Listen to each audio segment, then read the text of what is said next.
my buddy Dash for this episode of Double Take. Dave, I just said joined by Dash, but we're joined by Dash Talking and in Dave. the third person. Third That's person. weird. The way you feel.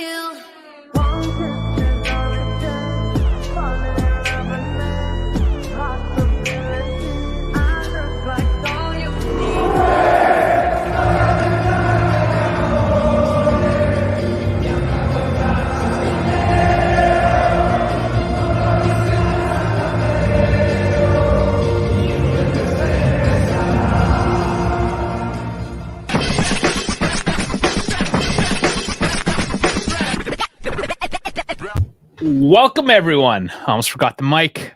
Caught me there. How's it going? Welcome in to Matchday Live. It is a rare Tuesday afternoon or evening, wherever you are. So let's enjoy it. I know a lot of you guys are probably still at work, North America, but we've got Welsh kids here saying hi. Of course, he is 5 hours ahead, so he's probably doing all right. 7:30 over there right now. But for everyone else, if you're at work, please do listen in. We'll give you the commentary. Dash is currently coming home from work, so don't worry. He's on his way. He's going to be here to join me. It's just better with Dash. We all know that. But without further ado, everyone, and I am actually starting 15 minutes earlier today instead of 10. That was unintentional, but I'm rolling with it. Last week, I tried to go a bit earlier as well, but then I had technical difficulty. Is there shit on my... Oh, no, just water. It's just water. I thought I ruined my shirt, guys. I wouldn't want to do that. Take very good care of my Juve stuff. Everything else. The rest of my clothes, though. But let's get into it. First and foremost, I think it should be said. Jose Mourinho's fired. You're done. Apparently, they're hiring De Rossi. It's out there. It's out in the wild. Let me know what you think about that. I think it's a little ridiculous. Personally, I said that last night. I can't see anybody that they can bring in that would be better than Jose Mourinho at the current moment. But he is fired, and we will see what happens going forward. Just more drama. The Mezzogiorno, Southern Italy, Napoli, Roma. Who will do worse? Napoli, of course, sacking their coach twice already. But here are the lineups. We'll try to tackle any changes from yesterday, if any. So we have Rugani, Bremer, Danilo. Tech, of course, in that as well.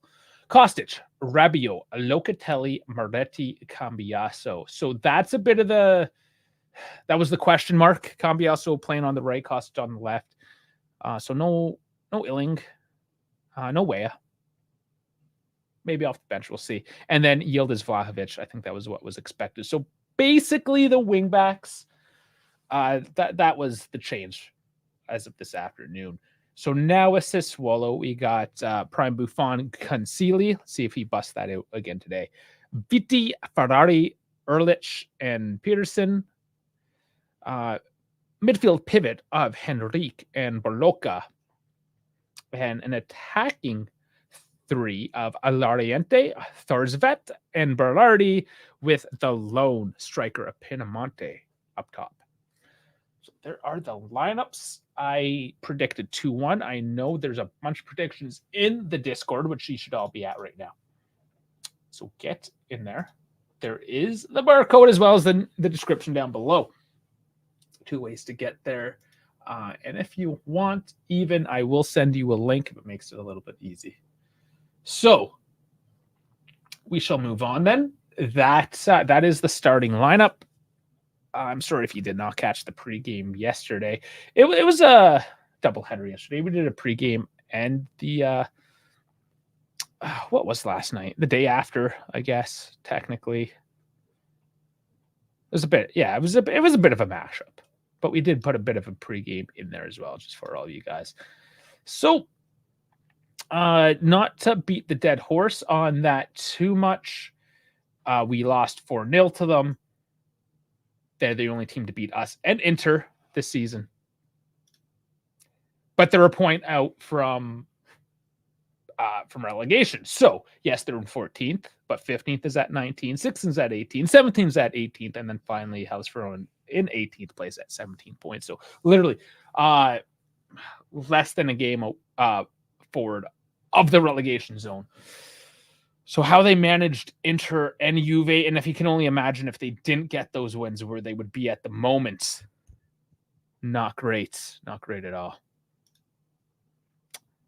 Tal saying 4-2, and David saying a good day, sir. And Dave, just so you know, I haven't ignored you. I guess I sort of have in the Discord. I know we started a conversation there.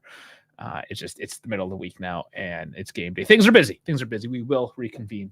We certainly have enough time there to do so. And I do see some predictions coming in on the Discord. That's Frankie giving a 3-1. David has a 1-0. KB with a 3-0, and Sal with a 2-1. Now we got Tal with a 4-2. So there's everyone. Everyone so far. You can't win one of these beautiful jerseys hanging up my wall. One of the 23-24 kits. You can't win them if you don't get in the Discord and predict. So pretty much everyone else did. So why not you? Let's do it, guys. All right.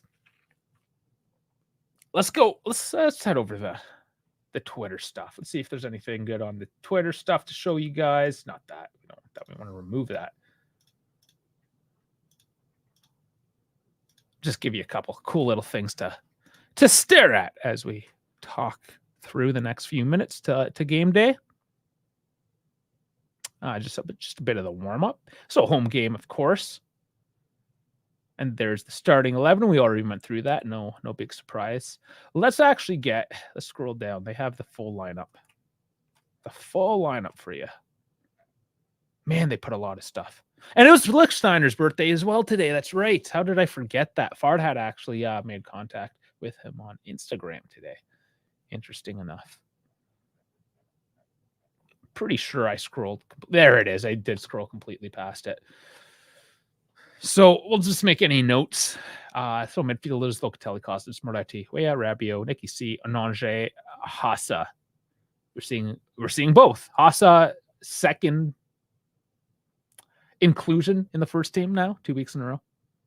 Not really 2 weeks. It was Thursday. It's not even a week. Defenders, Bremer, Danilo, Sandro, Rugani, Cambiaso. So no surprises. Forwards, Chiesa, Vlahovic, Milik, Yildiz, and Ellen gets thrown in there as well. Why not? So no real surprises at all in terms of that. We know, suspensions, Gatti. He's out. What are you gonna do? David saying, I'll go to the gym in a couple minutes and watch the game on my phone. I'll see when I can join the stream then. Oh, okay. Well, I see. The gym is more important. I'm working out after the game. Just saying. I'm just going to be fat for the time being. Just nice and fat and soft and greasy. No, it's too much. Too much. We won't get there. Got to keep in shape, guys. At least just a little bit. Keep those joints lubricated. Oh, what's this? Sal sending some news on De Ligt. Let's read this real quick.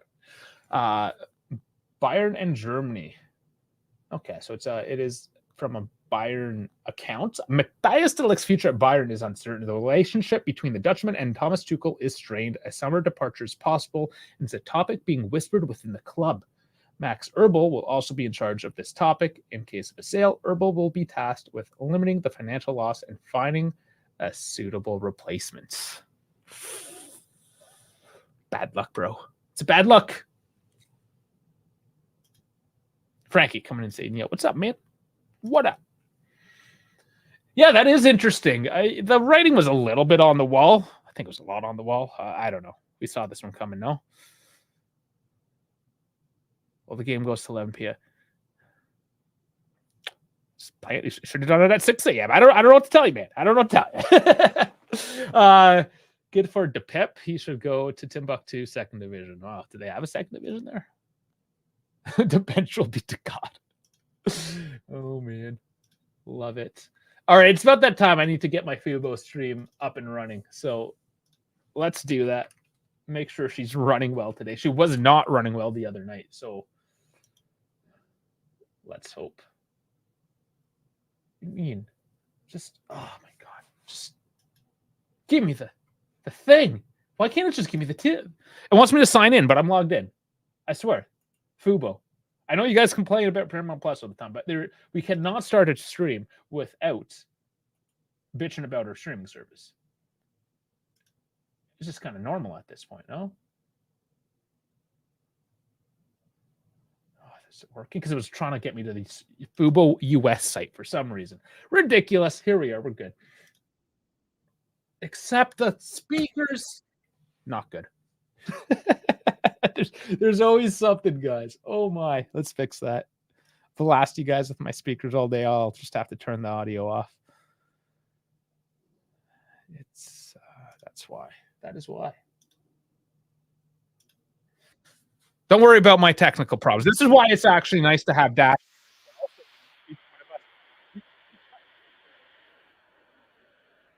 But I mean, it's live. It's a live show. That's what we get. It's fun.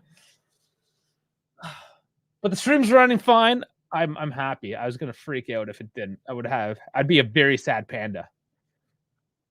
Would have to rely on Dash then when he finally shows up to do all the reactions and things. And that's just watching a robot react, right? That's no fun.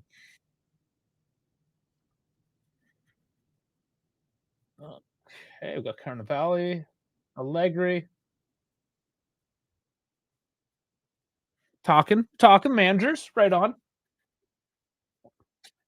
Curva is in full force. The stadium's actually not looking too bad for a weeknight. So 4 minutes away. So let's see what else, if there's anything fun and juicy. Any other topics today? What else came up? Let's look that up real quick. In case I'm missing anything. Okay, here's something new. Juventus director Cristiano Gentoli, when asked about Jordan Henderson, we have to decide to close the market. We won't sign any player. We want to trust our players that this is our choice in this moment. Thiago Giallo will still join Juve from Lille. Okay, so that's from Romano. I don't know if that's, just a bit of smoke and mirrors, but he says we're done. It's yeah, there's still half a month, 2 weeks left, right? So I don't completely believe it, I guess, is what I'm saying. Got 2 weeks and you're saying you're done. We'll see. Mangala from Stade Rennais have entered the race and submitted an official offer for Mangala. So we're in the race for Mangala, apparently. From Forest, Nottingham. 6-month low with an obligation to buy of around 25 million with add-ons included. Napoli and Juventus still involved in the race. So this is right before the whole we're not buying midfielders thing. So again, who do you believe? And Gentoli might just be saying that to get other guys to stop sniffing, if you know what I'm saying. Okay, there was a clarification. Now, I don't know if there was confusion here within our ranks regarding this. But in terms of Nicolas Filia's his loan, I guess they thought that he had to play at least 10 games. No, if he plays 10 games, then there's the discount, the 500K instead of the 700K. It's not that he has to play 10, but if he plays 10, then there's a difference in the expenditures there. So if you were slightly confused, hopefully that clears things up for you. Otherwise, because we have effectively removed ourselves from the transfer market, things are pretty quiet. People are still talking about Keane. So I don't know. Will he leave? Do you guys think is Keane leaving? I kind of have a feeling that he just may. The question, are we looking at a loan or a full out sale for Keane? I mean, things are getting interesting, guys. With Yildiz, do we keep the other 4? Sell Keane, make what, 30 mil? That's a Samardich or a profile such as. But then we'll probably wait until December. I don't know, because nobody's telling us anything. 2 weeks, guys. That's it. The carrot will be dangled. It'll be 2 weeks. Yeah, I just upset that Keane never really got the full out opportunity to kick off. We have given other profiles a lot of opportunity. I feel that Keane just somehow gets the short end of the stick. Just quite frequently. More so than the next. It's just a feeling. I don't know if that's true, if it's just my perception, but we are about to have kickoff here.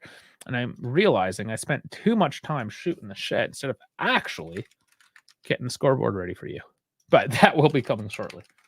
And here is kickoff. Here we go, guys. Still feeling very tentative today with the results. I just, if you watched yesterday, I was not feeling good. Not feeling good about it.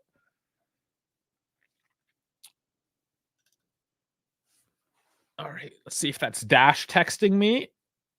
No. No. Still no Dash. Oh, and who is that down early? Quick call.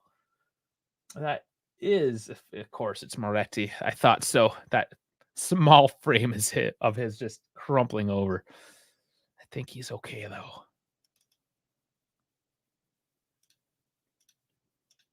Kostic. Ooh, did he get enough on that to make it dribble out of bounds? Or was that just a bad Kostic cross? Yeah, I think that was just bad. So that's going out for a Concilio. Concilio? Wrong name. So Sassuolo taking their time to get this kicked off. They might be away from home, Sassuolo looking to be a little bit more laid back, more tentative on the attack, perhaps. But one back, we have Kostic again on the left side.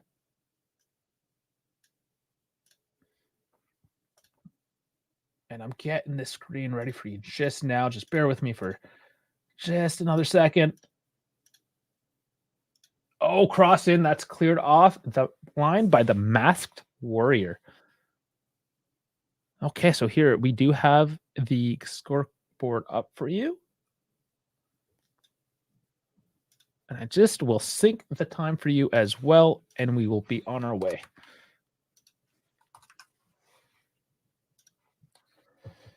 So Sassuolo kick it off again. Kicking along the back line, but our line is actually a little bit high.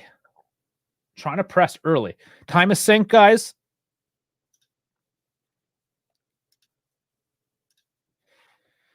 Yeah, and the commentator's commenting that this is a different team compared to the one that lost 4-0 to Sassuolo. Let's hope so.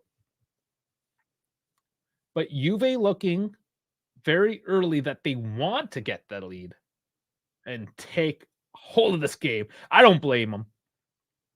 Something you see from Juve is trying to get the early one the first 15, 20 minutes or so. If they don't, though, that's the concern. They start dropping back a little bit, conserving that energy, and then we won't get another push until about the 40th. Bremer miss pass.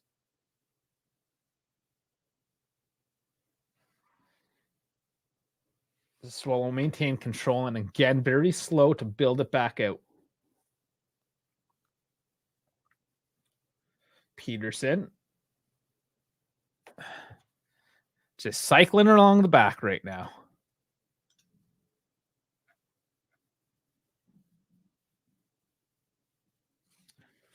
Baloka as well, number 24. He's the Masked Warrior. Maybe I'm just noticing him because he's so masked up, but he does seem to be helping out his defenders as well, being the guy dropping back.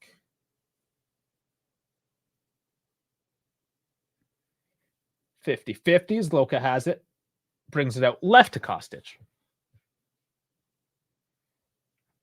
Very almost muted feeling to the game, though. It's almost as if they know they need to come out and play, but at the same time, there's a bit of apprehension. I don't know if that's me. Is anybody else feeling that? Am I just like messed up emotionally for this game? Perhaps we all are. Brought to Kostic again. We are not utilizing the right, it seems. Still early. Here's the switch to the right. Cambiaso. Crossing in, and that took a deflection, and that's a corner. I don't know why, man. Sometimes the players protest. It's pretty clear there was a deflection there.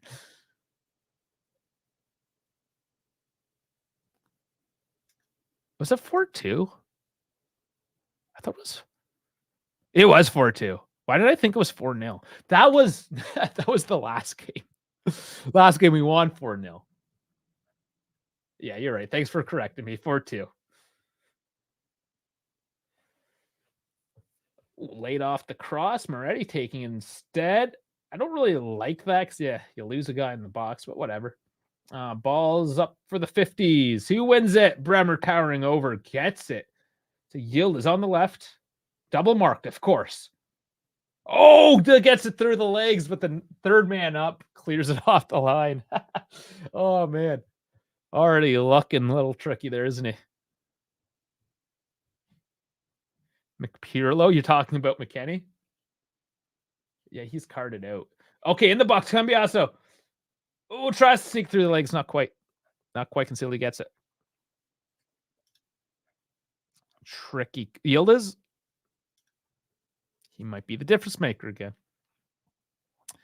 So, yeah, just to come back to that NES. Gatti and McKennie both suspended on yellows. So, no McPirlo.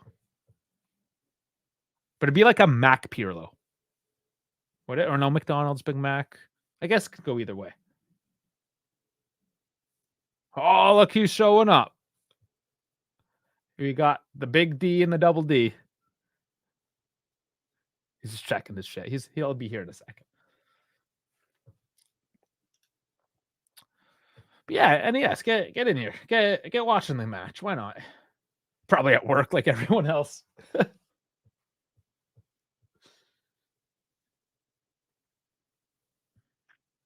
I wonder if Dash is having problems now. That'd be funny. Neither one of us can. No? No, I'm just trying to sync it up. You good, bro? I'm good, bruh. Right on. Right on. Well, now we got the double D. We're here. Anton Ruscant, Evan Stan, the Italian immigrant. Okay, we beat through this. It's not just on Paramount. That is what Serie A produces in the English language and then sells it to Fubo, DAZN, Paramount, whoever. Right? So it's not Paramount's fault this time. I just rather blame them. Makes the world. I'm listening to the same dude on Fubo though, right? So it's just, I mean, if you're gonna yell at something, yell at it right then. which is Serie A, the league. Yell at the league. At the office, trying to which office though? Like, I don't know which job you're at any given moment, Jeff. Yeah, it's all Paramount's fault. So, Dash, how was your day? Busy? Oh, absolutely. Nice, of course. Absolutely. Sal, I mute and listen to the smooth tones of Dave and Dash. You have to use smooth, dulcet tones if you really want to get her wet. What are you staring at? You look. I'm trying to sync. Lost. I'm sorry. You look I'm trying to right sync because Paramount can't release a decent product. I'm trying to sync with you. And it's just like, I'm either 10 ahead or 10 behind. There's no in between. My broker's office. Real estate broker, I'm assuming this time. Chef's a man of many talents. I'm not even a man of many talents. I can't even say the word. But Sassuolo currently with it. Very slow start, unfortunately. Not the breakout we wanted. You haven't really missed much, Dash. No, I know. I can tell. This is gonna, man, for a Tuesday, this is gonna be a long game. This continues on. It's a team in a relegation battle. What more do you expect? Yeah, 2 points. Isn't that crazy that they're only 2 points up from relegation? Oh yeah. Sassuolo was, I mean, up there fighting for the top 4 there not too long ago. That wasn't a foul, eh? Okay. But doesn't work out. Another push. That one gets called. Loriente this time wins the foul back. Cambiaso's push, though, was a lot softer than the initial one. I don't know. was that on the attack, so perhaps they let that one fly. I'm judging you, ref. You know it. Being scrutinized now. Marco Piccinini. He's not on my radar, so don't be on my radar. That's how you know you're doing good. Don't be on Dave's ref radar. Okay, so apparently the Golazzo stream is like 3 seconds behind you, so I switched from the actual game stream to the Golazzo. Okay. Cool. Whatever works, man. That's what we're going to use because, again, subpar product. Subpar product. Not brought to you by Paramount Plus. Good Lord. I wonder how much they would pay us just to talk good things about them. Not enough. That's all. Easy answer. Not enough. Just not enough.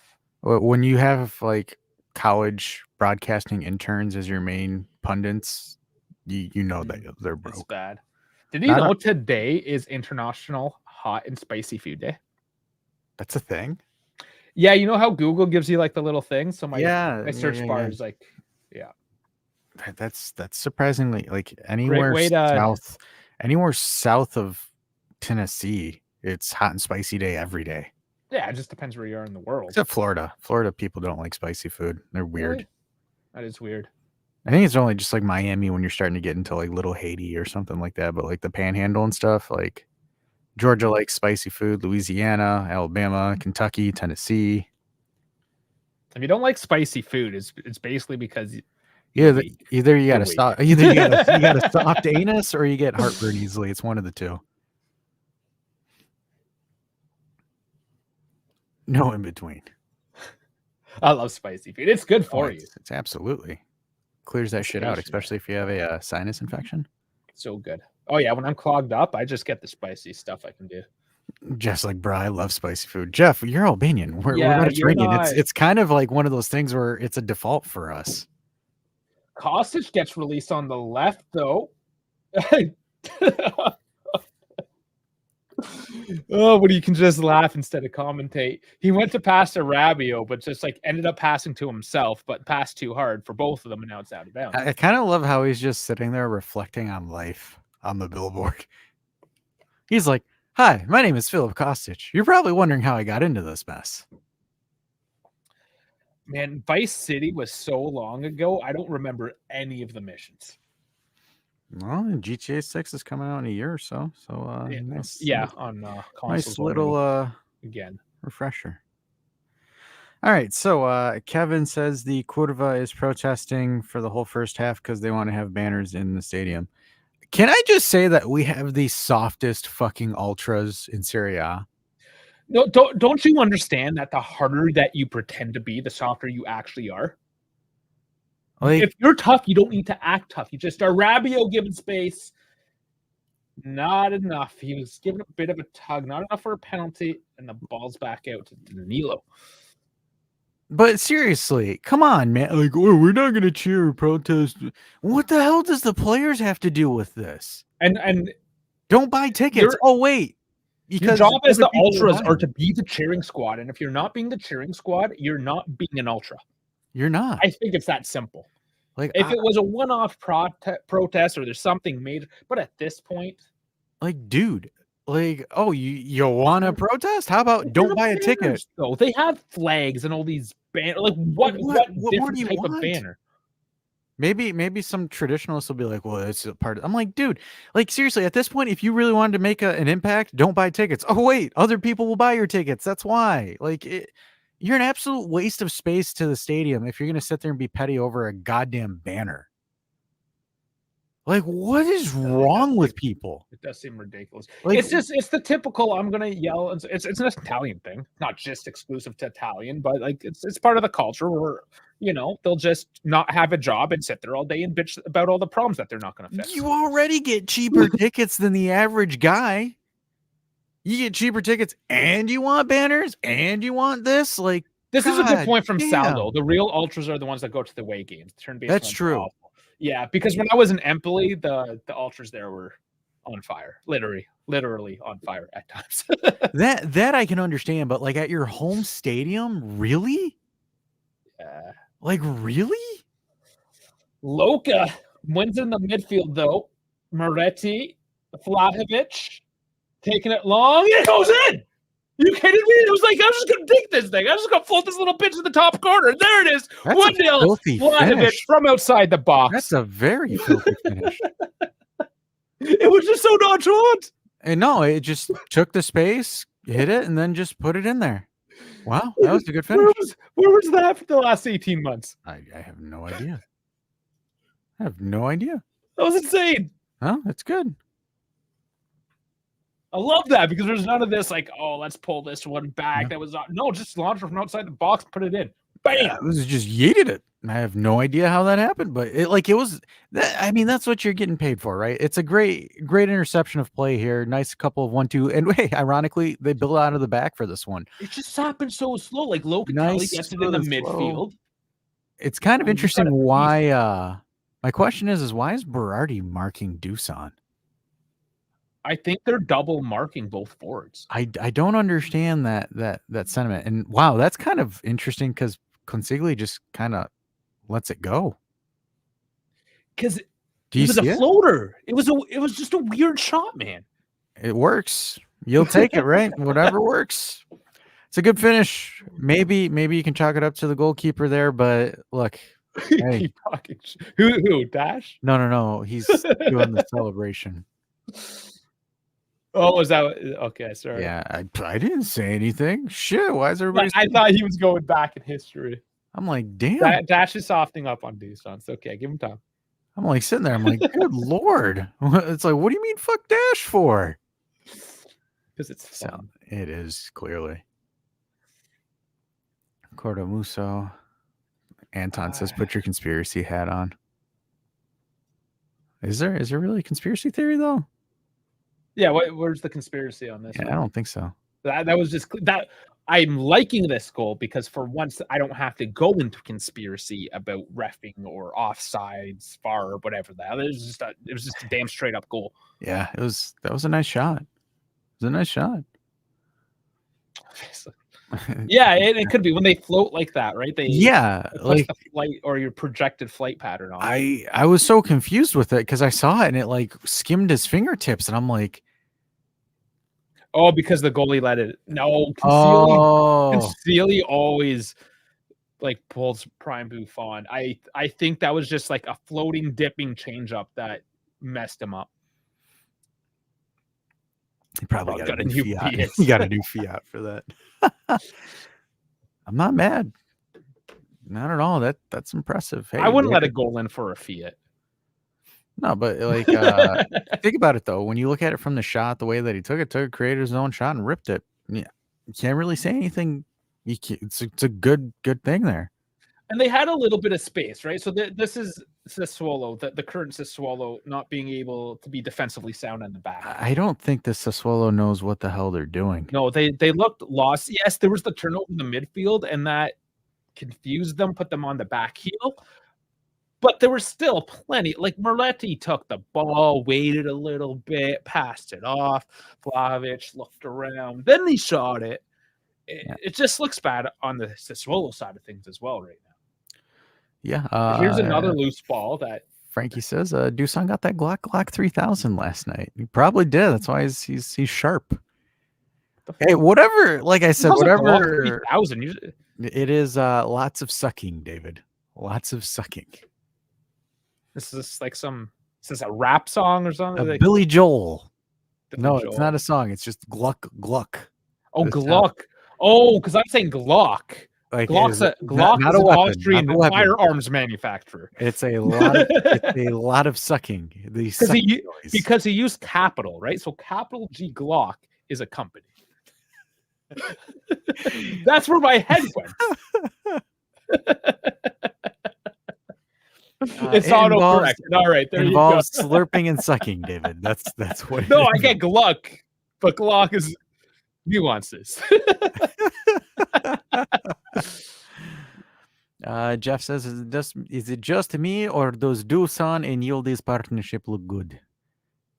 So far, the stats say it's good. But it's right now, it's better. Yeah.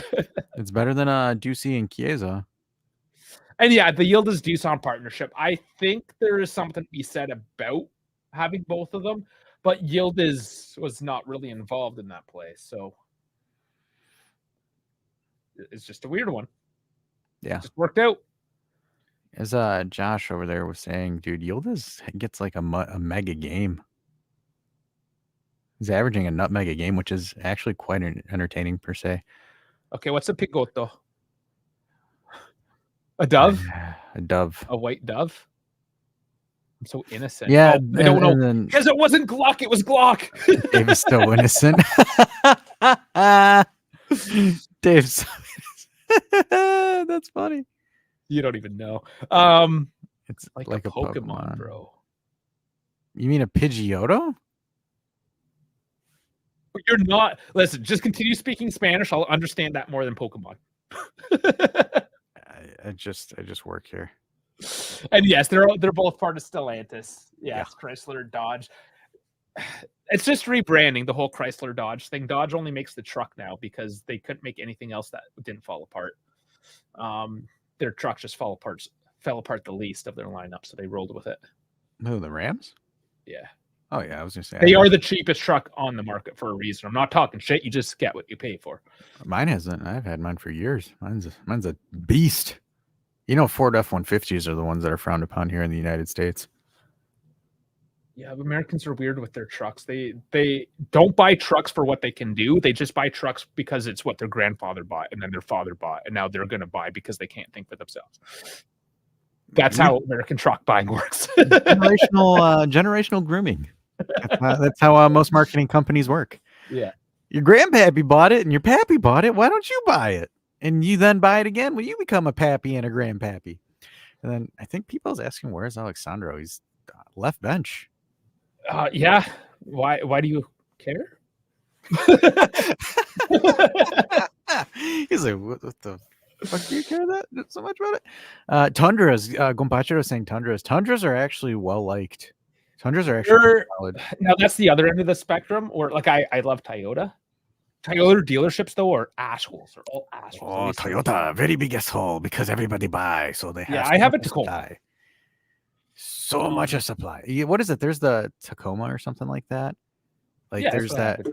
There's like one of those Toyota trucks that you can buy anywhere else in the world besides the U.S. And those things are like Hilux, fucking tanks. The Hilux. The Hilux. I've driven a Hilux because apparently I'm in the CIA and drive all over the world. Yeah. Turns out Hiluxes are just everywhere else but here. Well, yeah, they're essentially nice. They're every malicious tactical vehicle that has a submachine gun attached to the back. That's how I bought a Tacoma. I watched the Top Gear episode where they trashed it and was like, it even serves as like military vehicles for Africans or whatever. Like they put one of those Hiluxes on like a roof and then just like imploded the building and it's still turned on. At that point, I'm like, sold.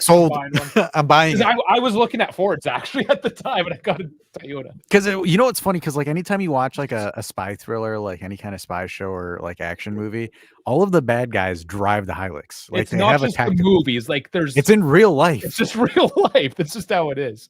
And they're all white because they're all from the countries where it's really hot. So they're all white. Yeah, absolutely. Depending on which country, it's actually more religious to get the white one. Kind of funny how that works too sometimes. We buy trucks, America. Vlad, break out the yeah, and it's true. It's even bad here. Like I asked so many people, it's like, yeah, nice truck. It's the thing. It's hockey bag you got in the back there, eh? It must be a hockey having to get a truck, or sorry, you must be a goalie needing a truck to haul that gear, you know? All of your shit. you need a truck and you're extremely poor with all the padding and shit you got to buy. Yeah, we know. That's why my son and his son knows. That's not asking somebody to spend $60,000 on a truck because. Well, you spend $60,000 in a lifetime and buying kits and equipment and gear that. If you were to start accounting how much Juve merch certain people would buy, you'd just be like, holy shit. Frank, it's just like Toyota-thon. Happy Honda days. Happy Honda days. Honda fell off a cliff and essentially now Hyundai is better than Honda. No. Unless you're trying to. You fucked? Am I fucked? I don't know. Hold on, let me check. Nope, still tight. I'm good. I have two Honda. I have a CRV, a Civic, and everyone. Of course, everybody has a Civic. My lawnmower, it's got a Honda on it. My inverter is a Honda. My pressure washer is all Honda, and I don't do anything. It sits in that minus 40-degree garage all winter. I don't do the oil change. I don't do the spark plugs. I pull that cord in the spring, and the motherfucker's running. Okay, Away. Honda Civic is everybody's gateway to, hey, I just watched car part videos on YouTube. Now I'm going to be a tuner. And then no, you know what the Honda Civic was for me is I don't need a fucking truck. I need something that's economical, and I'm buying a Civic because I can drive the shit out of that motherfucker and not give a fuck. That is why you buy a Civic. That's one way. Because I'm an old motherfucker, not a 17-year-old that watched Fast and what do you Furious. call that? Fast and Furious. Fast 10 flying tanks into space. Like, get space.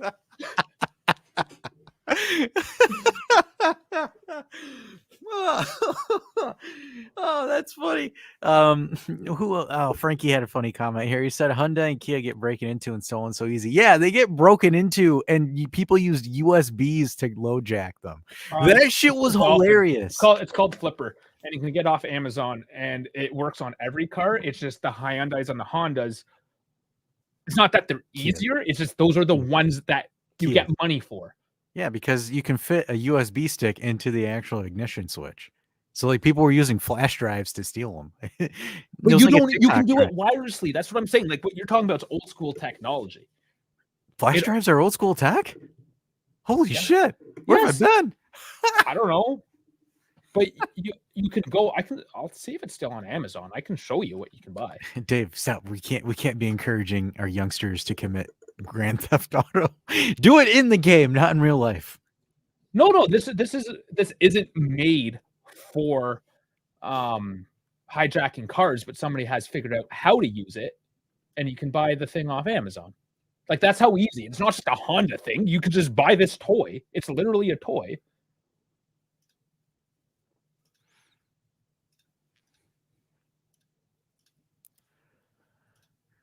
You can break into pretty much any car with this thing. This toy. Allegedly. It's a portable Tamagotchi-like functional device developed for interaction with access control system. So you can, if you know how to code it, you can code it to break into any car you want. So allegedly. It was all over the news. You can break into any car. Sal says I was always a Nissan guy when it comes to the Skyline series or okay, well, that's not like that's you got that getting niche. You're getting some niche stuff there. Yeah, well that's like legit. Like what else was it? That's like I like the Honda S2000. The 240 SX. Yeah. The Silva. Oh man, Nissan's, especially growing up as a kid too. Like Paul Walker did the Nissan brand justice in Fast and Furious. That's all he would drive is just Nissans. Gompacho says new Civics Accords are beautiful. They actually did a good job with the newer ones. The Batman says Honda for the win. I love learning House of Black and White. I'm not even teaching mechanics. I'm just telling you Jeff, what to buy to break into shit. Jeff says casual Albanian will drive a used 2008 Mercedes E350 with 100K miles while working. That is so true. And then the ones that are like legit into some shady business will drive like the 1980s version of it and say, yes, I got my bins. Yeah, I love that. It's just a beater. The Benzie. And then Gompacho says, how do you prevent that shit? I just got one and I don't want food stealing it. It's called Don't Live in California. Next. Sal says, don't have a bait car. Just don't be bait. Be inconspicuous. Dave, Civic has so much torque the chassis twisted coming off the line. I live in Canada. He was granny shifting, not double clutching like you should. Put the NOS unit in, blew that shit way too early. No. Dude, everything's ice. As soon as I lay torque, I do donuts. That's actually funny because I forgot to, when I was going out to work this morning, I had my truck in 2-wheel instead of all-wheel, and I'm like, fishtail. Click 4-wheel. Sal had a 350Z. Especially the 2005 or 6. Oof, Sal. Oof. Wolo mounting. They're looking dangerous here. Actually, here's some space. There's danger with it and passes it to tech, so it's not a big deal. Sassuolo is as dangerous as a Kia Soul. I love the Type R. Like I want one, but I also know they're absolutely useless to have, especially in Canada. So I Yeah. admire them. It might be like when I retire and I have money that I don't know what to do with, if that ever happens, I'll be like, yeah, I'll buy I a think Type R. Sal has an '06. I think the only thing for me that could top that is if you had like a 19 I think it's like what, a 99 Supra? That's the actual year for it. I think it's a I 98 or a 99 Supra. what's the other Honda one? Why can't I think of it right now? You can't even get your hands on Two-door. those. The two-door Honda. Oh my god. I know what you're talking I think it about. starts with an I. Starts with an I. Integra? No. That's an Acura. NSX? Oh, Acura NSX. That's right. Oh man. It's like their supercar, essentially. It was like twin turbo. It wasn't a Civic. No. Jordana Brewster used it in the fourth Fast and the Furious movie. She drove it. I want to say it's an NSX. No. It's the poor man's version. The poor man's version of the NSX? Yeah. Oh my god, why can't I think of it? Integra. I want to no. Yeah, Jeff is saying the Honda NSX. No, that's the high performance one. This one's way shittier, but it looks cool. You guys remember a supercar that was a supercar but never really like lasted that long was the Lexus LFA. Frankie says Insight. Gompacho says the Honda Prelude. Is it the Prelude? Yes. The Prelude. Sassuolo mounting an attack here again, but we're still talking about Honda Civics, which goes to tell you how intense Sassuolo is right now. Unpopular opinion, pure car performance reality perspective, Tokyo Drift was the most legit. I don't think that's an unpopular opinion, Sal. I think that's actually very accurate.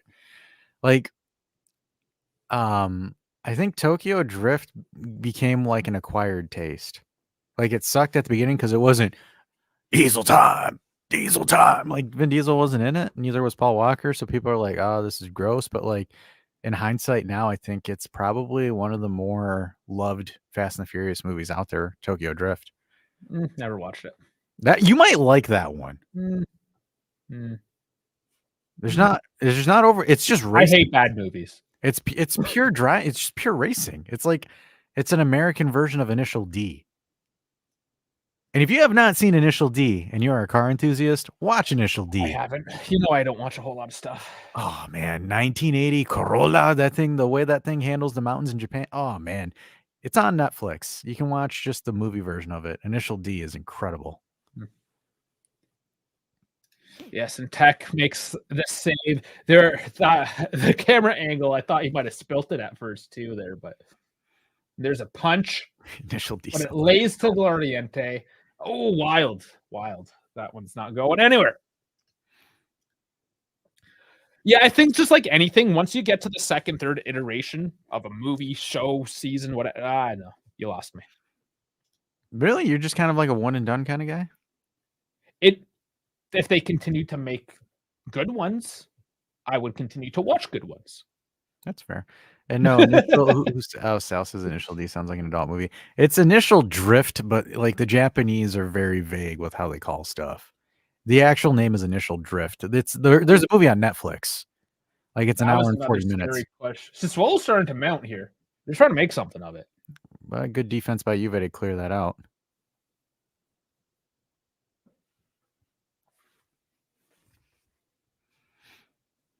Yeah, and I can barely even remember any of the movies now because I only watched probably the first two, and that was what, the 2000s, early 2000s. Yeah, I still think you would enjoy Initial D. Maybe if it pops up, I'll give it a look. Yeah, just give her old. This curl. Oh, heavy block there, but that was curling. He took that right in the face. And the thing is, like, I'm not necessarily like a car guy in the sense that I really get into specific makes, models, stuff like that. For me, I just like the mechanics in general, right? Because I'm a mechanic. in essence. That's what I am in essence. But anyways, Kostic crossing it in, head up, and it goes back. Crossed it. Yeah. Yeah. So nice touch, Doosan. Jeff says low-key driving air Acura TLX. Doosan cooking. Sal says yield this is a problem. Anton says, hey, not that I want to change it cool the subject or anything. I'll come. Nobody gets credit for nearly to creating all this. What? That's not a sentence. I'm confused. I don't know what I just read. I'm sorry. Not cool. What I'm see sorry. now. Yeah. There's definitely lost in dictation there. Yeah, I'm Or not I sure. with it. Frankie says, nice shot from Yildiz. Komikas love classic cars. 1963 Stingray was awesome. Oh, I love Stingrays. Yeah. 69 though for me. 68, 69, the late 60s. Cambiasso working the corner. Brings it back out though. It's actually pretty decent build-up play from Juve here. That's an edge of the box foul. Lardiente tripping up Moretti again. Moretti's actually doing well, cutting in and causing a bit of trouble. Did Moretti like facepalm the ground or something? Like, what the hell is he holding his face for? Oh, he got kneed in the side of the head. Oh, that's a little bit filthy. That's a little bit of a delay there. Yeah, that replay there, the spill of off Tech's hands, that had me a little bit worried. That's not really a spill. That's more of a save.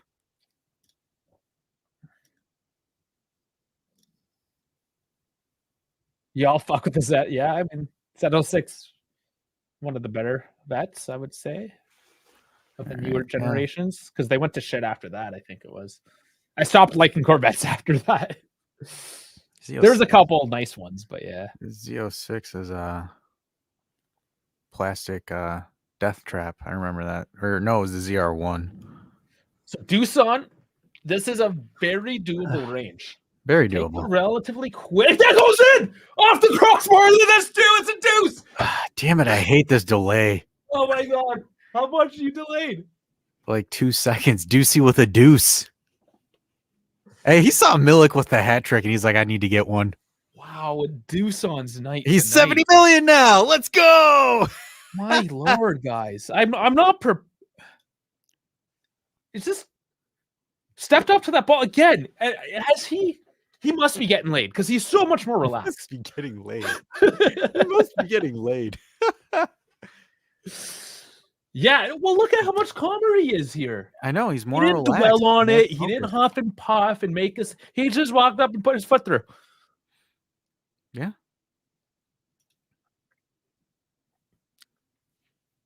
He's relaxed. I think that's what it is. He's just relaxed. He's chilled. Yeah. He's putting them in.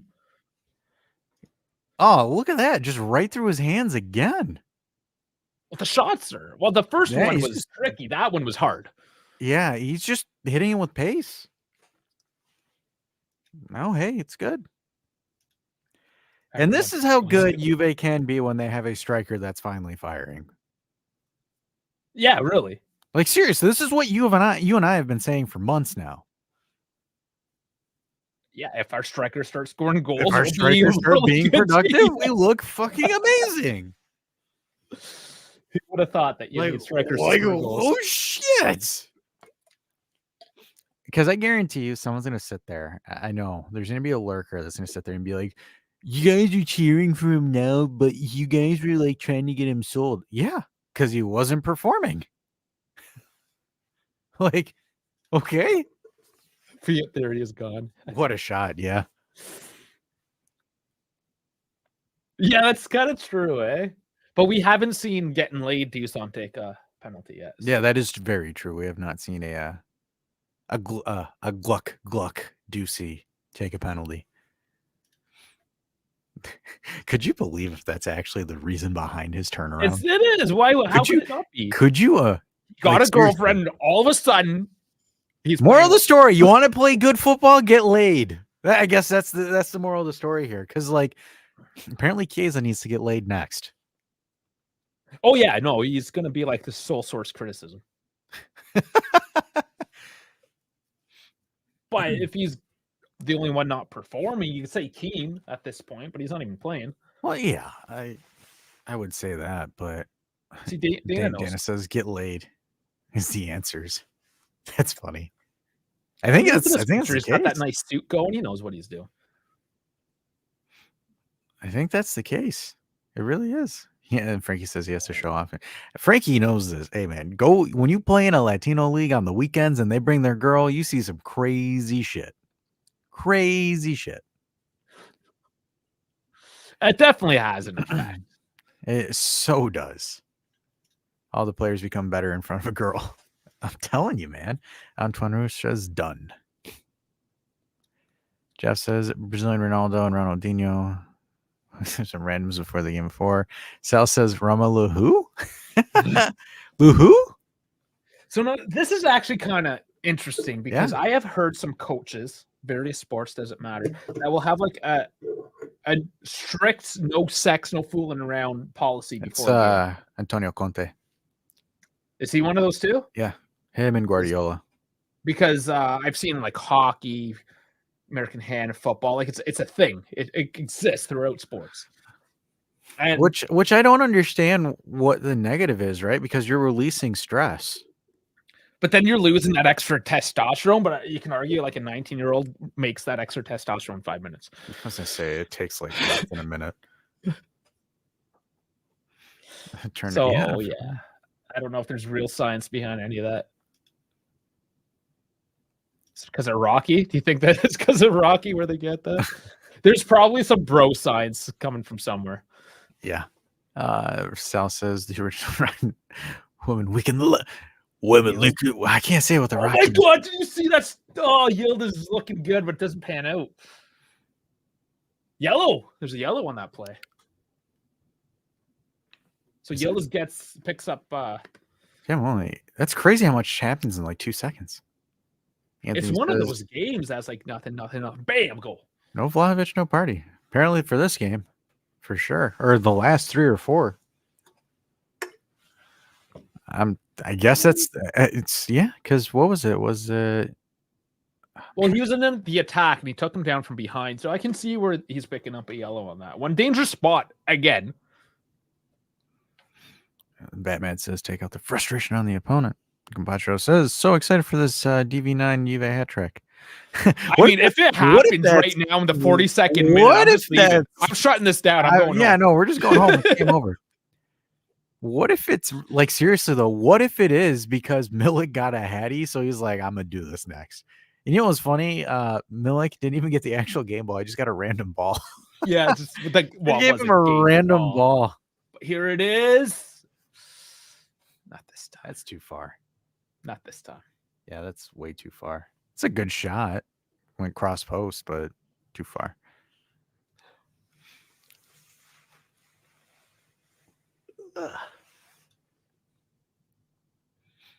Okay, so do it before game day, but not on game day because you don't want the distraction. I agree with that.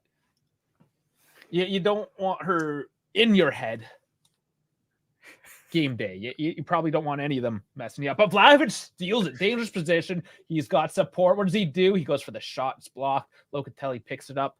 He's got Cambiaso on the right. I was hoping for a shot there. Bro, what is Rabiot? What is he on? What is he on? What is he on? He's on sex. I guess so. What the hell? He took it, drove downfield, took a shot. Dana said I came my way to a scores. Juice sitting there at halftime. Feed me, yo bitches. Holy shit. Man. What is this guy on? Erlich goes down, though. The man that picks up the yellow. He's in behind the play now. I hope he... look, he's done this for 4 games now. I think he's turned the corner. The data set has increased. It has increased. There's no fluke because this is the best condition I've seen him ever since he's been here. Yeah. I mean, still only 4 days, but... No, I know, but like... But it's trending. It's going.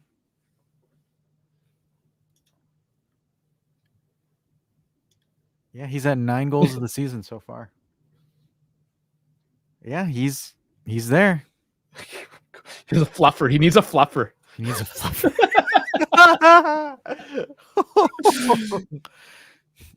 But isn't that ironic though that like people are like, oh, Allegri was the reason for his downfall? So I think this effectively shuts all of those people up.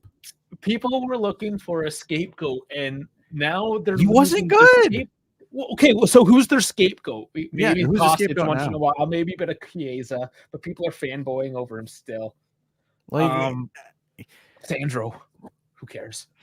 because it's like, for example, was I incorrect when I said he's not playing good? He's atrocious. Well, you're incorrect by saying he's not playing good because you had to say he was not playing well. So your grammar was not good. I'm done. That's how you use good. I'm done. I quit. Sorry, It's over. I'm a douche. I know. Another steal. Oh, it loses. Rabio backheels himself there and gives it away. Bremer steps up, doesn't make the tackle though.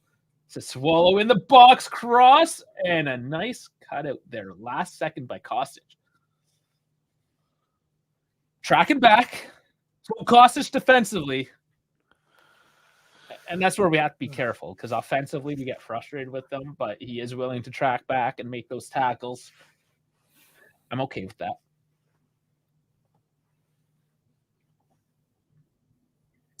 Corner, though, should be the final play of the half. Loriente will take it. Punched away. Wait for the whistle. There it is. And there it is. Okay, what's saying Jeff here? We need to feed women to Tucson in Florida. Florida has too many cooks. Really? I would think Florida's where all the like Brickell and that place in Miami. Like, I feel like that's where all the guys with, I guess all the guys with money are cooks. Huh? The more you know. Maybe. I didn't realize that there's Miami's also. It's not more like we call it like LGBTQ stuff as well. Isn't it big there? It's not that. It's just like that's where all like the very attractive and baddies go per se. I don't know. I was 7 when I was in Florida, so I'm just judging everything off social media, which is typically pretty accurate, but I don't know the nuance. Yeah, I don't. Jeff fills me in on the nuance. Yeah, that's what we have Jeff for. Love it. I can't wait to that new GTA actually, because man, the amount of material it'll give me for Jeff. We should all play it together is what we need to do. I don't know. Floridians are cucked to half. Look at our governor. Who is your governor right now? DeSantis? Yeah, DeSantis. DeSantis. Your governor. I mean, his governor. His governor. David says, Mamma Mia, Dusan earned his name back. It was a good half. Shit. It was. You know what? I was already resigned to the fact that I was going to be falling asleep. I thought so too, and then Dusan decided to say, "Fuck you guys! I'm making sure you guys stay awake." So what a turnaround, though. Momentum. It was pretty well shared throughout the half. Obviously, we got the first goal on heavy momentum, and that second one, well, it was a spot kick. Okay, so big push there from Sassuolo later on.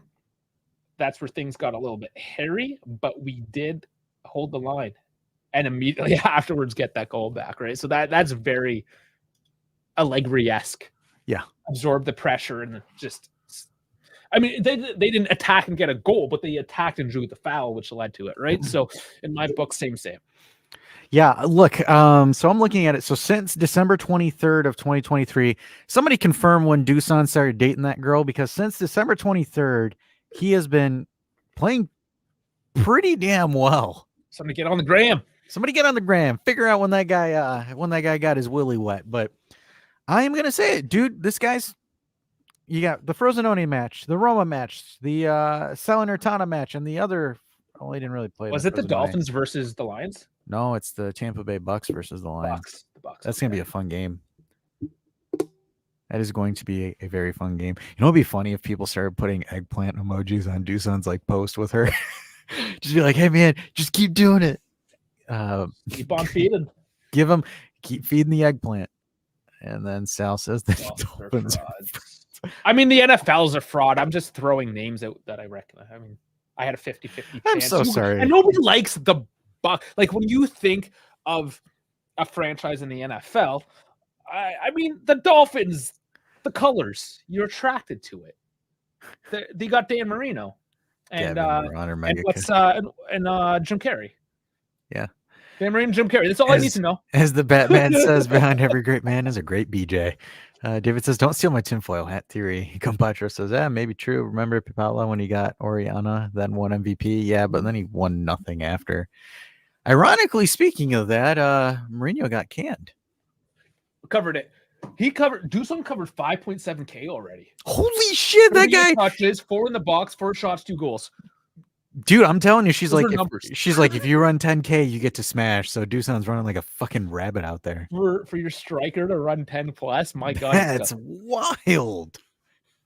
He ran 5.7 in 45 minutes. I know people that can't just go for a run and do 5.7. What the hell is he on? Yo, what if did he like take some vapor rub and just inhale that or something? Like, what is going on with him? I don't know, but he's at an 8.9. Can't really argue with that. Yeah, you want to know why? He took, let's see here, 3 shots, all 3 of them hit a target. 3 shots total, 2 went in net. That is what I said about amazing conversion percentages. And you want to know the other thing too, folks? The expected goal is 0.17 that he contributed to. So that means he took something or nothing and made something out of nothing in a sense. Mm-hmm. So it's like, this is what you pay $80 million for. This is Dusan $80 million Vlahovic. Not Dusan $10 million Trashovic that we saw for the last, year and a half? Mm-hmm. So look, I'm happy because Juve win. It's good. Girl's a hell of a drug. Girl's a hell of a drug. So I don't know what happened because honestly, this wasn't something that was built up into it, right? He was just terrible, and then all of a sudden it just flipped. I have no better explanation. I don't either. I've never seen that before. Because it's like he completely flipped around. Listen, if his girlfriend's doing this, I'm putting her face on my thumbnails. She needs to be if Dusan wins Serie A MVP this season, she needs to receive that award, not him. Well, Oshiman, this has actually been interesting because Oshiman, a bit of drama going on. Liao cooling off a little bit. Vlahovic, if he heats right the hell up now, the competition has waned a little bit. He can make up some ground. He is, because if we look at the stats right now, Lautaro is obviously like a reach away with 18 goals. It's very tough. But when you're looking at the score sheet, where is Dusan even on here? Yeah, it should be on here. He has 9. So yeah, Dusan essentially would be tied for third with Berardi with 9 goals this season. So here's his stats. Yeah. So same height as Jallo, actually, 190 centimeters, same age. 9 goals. 9 goals and 13 starts in Serie A. 9 goals, 3 assists. Yeah. Wow, stats compared to other forwards, 93% on shot attempts. So he attempts a lot. But hopefully he starts converting. And that's what we complained about, right? Like, right, yeah. That was the issue, right? His conversion rate was terrible. Dusan's left-footed goals this season for today's match was 1. Yeah. I don't think he's going to be Capo Cannoniere, Gambaccio. I don't think so at all. Yeah, because Lautaro, you said he's at 18 right now? He's at 18. It's pretty hard to catch. That's he's doubled up, right? And you have now less than half a season to catch double. Oh, man, remember Megan Fox when she first hit the scene on Transformers? Oh, my. So insane. Anyways, Dusan left 1 goals today too. So, the only pic on IG I could find is when DV and Keza dressed up as Mr. Wolf and Vincent Vega. Okay. Everyone's job. She was there. Somebody sent it to us in Discord. Yeah. Like we have a picture of need her. the photo. Oh, Vlad has it. Vlad put it on Discord. I Please gotta repost. remember that. I Please gotta remember repost. where he saved it. I have it saved. Jennifer's Body. You talking about Jennifer Aniston? No. The movie Jennifer's Body. That's when Megan Fox was in there. Oh, I never seen that one. Maybe I should. I'm trying to figure Because out. I mean, Jennifer Aniston's body is also not bad. Is it? Her don't look at her hands. Is it like that Seinfeld episode where he's dating that girl and they go out for lobster and she's got man hands?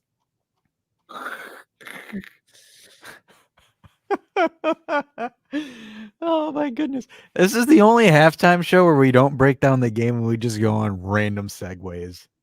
It is halftime. If she listened to me and didn't tell me, we obviously there's something wrong with this relationship right now. We have to have open communication, Julia. If you're listening, you gotta let me know. I found it. Okay, BS Things channel. All right, thanks, bud. I got it. No, I got it. Here we go. I got you. This is a meme, it's a meme that he. Hold on, give me 1 second.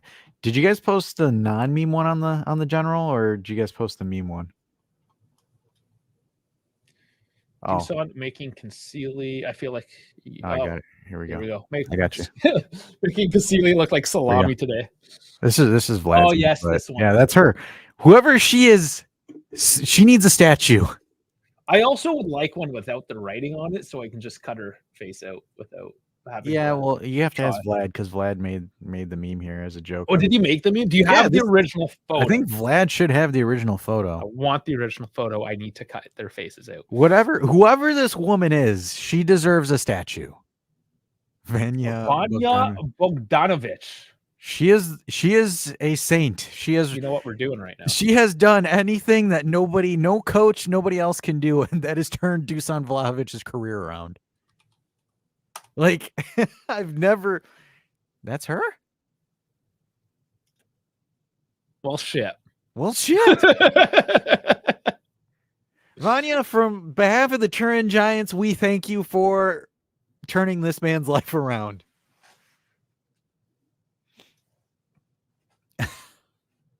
Well, shit. Yep. It all makes sense now, doesn't it? Oh, how's the turntable? The tables turn tables, or however you make that saying. But yeah, look, hey man, Vanya's turned it around. Maturity is the only explanation. Dusan has potential. A lot of shortcomings are in his head. If Dusan plays with a career ahead, he'll be one of the most dangerous strikers in the league. Yeah. David says it's in BS and things. Yeah, no, I got it. Thank you. But now that I know her name, I have all sorts of material. He's gonna thumbnail it. You're gonna make thumbnail out of this? Absolutely. Why wouldn't I? Look, whatever, man. We appreciate it. She saved Dusan's career, turned him into an $80 million striker. She deserves to be plastered all over the front page of a YouTube channel. Sal says the Balkans are giving Latin America a run for their money. Hell yeah, we are. It's just, we're slept on a lot. Well, also, I think it's kind of interesting. I think who's toxic more, Latinas or Balkan women? I think they're about. Are Latinas toxic or just nuts? La toxica. Here says obviously loosen up the groin for him. It shows. He has less than 300. Do I have to find her on? No, let's not do that. We don't need to do that. Eliad says, funny thing is, it's his ex. No. So he re-hooked up with the ex? Of course. Look who shows up. Russell Peters. He got back with her, so she dumped him. He lost his way, and then she got back with him, and now he's amazing. That makeup set, man.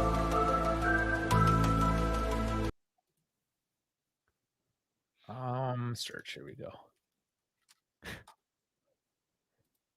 He's playing with a clear head and some extra head, if you know what I mean. Yeah. Wow, she either she just made it recently or she's private. Vlad, let's make it 301. That's funny. I don't think she'll accept you guys. Doosan's girl is the cure for publage. No, this one has a kid. Not this one. Latinas versus Balkans is almost the same toxicity levels. You know, funny thing is, Jeff, I haven't dated an Albanian chick. As ironic as it sounds, I have not dated one. I've dated every other culture besides an Albanian. I don't know why. I guess I can't. I look like a white dude. That's probably why. Breaking news. Is there breaking news somewhere? I think there's breaking news somewhere. We're just yelling things for no reason. Close to the Russell Peters gig. Vlad says poor guy was going through a breakup. Maybe. His girl's IG is private. Yeah, we know that. I think, yeah. Well, hey. That's kind of it was worth it. It was worth a try. I mean, that's like Will Levis. Doing it for science. Frankie says, I've had one date with an Albanian girl, never again. Frankie, I'm going to ask you about that during the pro clubs when we're playing pro clubs. I'm tabbing this one. We're having a conversation on that one. Sal says, do we have a new? We have somebody new. Who is it? Oh, shit. We got someone new in the Discord. We got some Luca Mon 19. Are you in the chat? Let us know. Luca, are you here? Let us know who you are. And welcome. Welcome to the party. Smart move, Dash. I avoid tigers like the plague. Better to cry. Okay, I'm gonna boot the break. Try telling that to like traditional Albanian parents. Hey, try to cross pollinate. How dare you? You ruin the culture. Alrighty. Oh, sweet. Luca is here. He just joined the Discord. What's going on? That is awesome. Frankie says, I'm scared she's going to beat my ass, and I'm a pretty big dude. Yeah. Yeah, they will. Trust me. I have a 5'1" mom. Intense. Do not fuck with her. Absolutely not. Dana's music. Frankie, you need Indonesia. They eat groceries. Oh, this is wild. Jeff says, don't date Albanians. Yeah, shows the same thing. Tell said about dating Jewish women. I think our mothers traumatized us. Oh, man. Because same as other women. Some headache. Yeah, Frankie says she's very forward to say the least. Hell yeah, they are. They're sitting there. What do you do? Where do you live? Who's your parents? Blah blah blah. And then they like secretly put an an air tag on you without even you realizing it. Jeff means traumatize us. Combachero's dead. So am I. I'm hoping they don't watch this. Because holy shit, that's going to be a fun conversation after. Oh, Vincenzo says breaking news. He's playing well again because his girlfriend returned. Gosh, that's crazy, isn't it, right? I'm sure you can articulate that news better than me. Well, it's a community. We got to let you articulate it anyways. Have some fun here. And there is over 20 people in here. So do remember to like the video because Dave and I are very terrible at reminding us in saying that. So obviously, we're getting ready to kick the second half here again.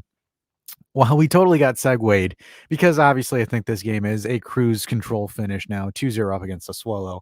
Sassuolo, outside of a couple of rips, not really anything too dangerous here. So we'll kind of get back into the game here. So we'll call this. And Jum and Dave says, I need to get back into my pump. Have a good one.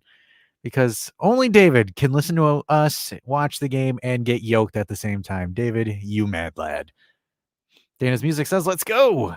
Jeff says, God, I love toxic women. They're mostly exciting to be around. Gosh, isn't that such an Albanian thing too? We hate it, but we love it at the same time. Frankie says toxic women makes the days a bit more exciting. LJJ says hello, guys. And now back to LJJ. Hello. It's followed by Sassuolo here. As we get back into the game, follow on Dusan. Dusan looks absolutely different mentally. The resurgence of the baddie has brought Dusan back. And I see Federico Chiesa warming up here on the side with the new training kits and a little bit of an interesting color tone to it. But Bremer on the ball. Bremer sends the ball back to Danilo. Juve just kind of having a little bit of possession here, just kind of messing around, not really forcing anything because they don't really need to.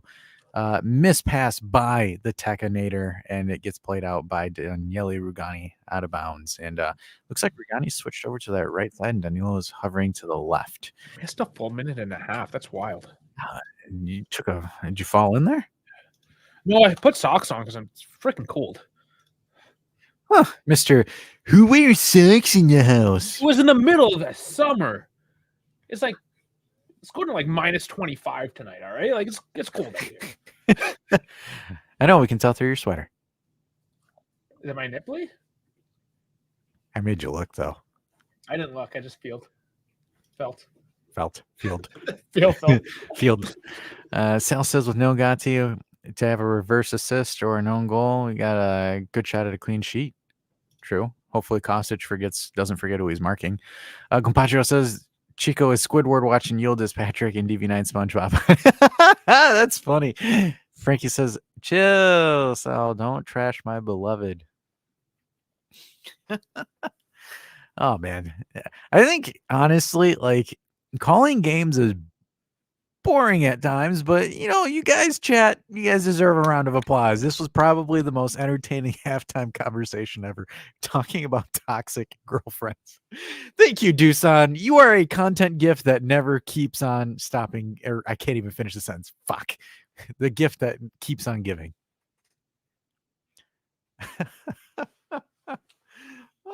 Oh, man, that was funny.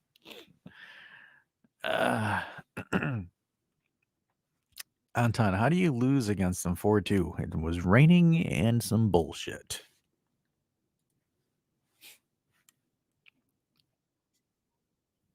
Oh, whoops, wrong channel. All right, so we got a little bit of build-up, very, very slow movement build-up play here. Cambiasso is just passing out wide to Miretti back. Juve just really holding possession, trying to really kind of suffocate. It's the Corpamuso half. Let's be honest. It is. Man, Ellie is really excited. She's just smacking the shit out of your chair with her tail. I think she's back to her normal after her pregnancy. After the puppies left, she was a little bit sad and reserved, and now she's back to like, I'm gonna be in your face always. It's kind of crazy because it's like she's like, because this is what, her second or her third litter. Yeah, but still, I mean, and just the whole toll on the body and everything. Oh, absolutely. Right? Can't really tell what they're saying, but you know something's just slightly off with them. But she's good. She's back with me now. Yes. Yep. Compatro says we scored own goals in September to hit Faggio's bet. That's why we lost 4-2. We lost 4-2 for Fagioli's parlay. Oh, man. Do you see Dusan run for that dead ball? Yeah. He's like, Andiamo! He's like, I need to get one more. I need to get my top. I mean, at this point. He's pissed at Kostic.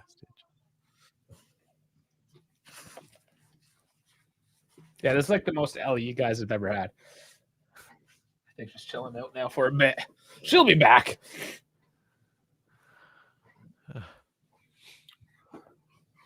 And Ellie's not even here to see Ellie. Ellie's not here for Ellie. Unacceptable. Sassuolo trying to build something here out of the right, holding possession, but Juve have sat back and clamped down. I mean, to be honest with you, being up 2-0, this is the kind of cortomuso that I enjoy because you've essentially tripping over himself. Yeah. Yeah, this is a deep. This is the bus. Yeah. I mean, like, I don't understand, like, what more excitement do you want? Force Sassuolo to press forward, and then you can get an opportunity at a counterattack. Like, I mean, it's just like, for example, you make this argument here, this Catenaccio and blah, blah, blah. You won. You're up 2-0. What more do you want? Like, does it really make that be pretty? Like, it's those people that play fantasy football and they're like pissed that like their player in the NFL didn't get like 2 touchdowns or 3 touchdowns or extra yardage, even though they won the game. Dangerous, man. Cambiasso doing well to run his man out of bounds. Get a little physical there. Push him into the boards and then ask him. Or see, it's the hockey talk. Hey, he's like, you good there, bud? I didn't mean to plow you in there. It's just I kept the shoulders flat and, keeping it square there. Didn't mean to hit you too hard in the back. Bonnie played a little extra water there. I can slow down enough. It's all right there. It's a little bit damp there, but definitely good action there. Didn't expect you to completely run into that.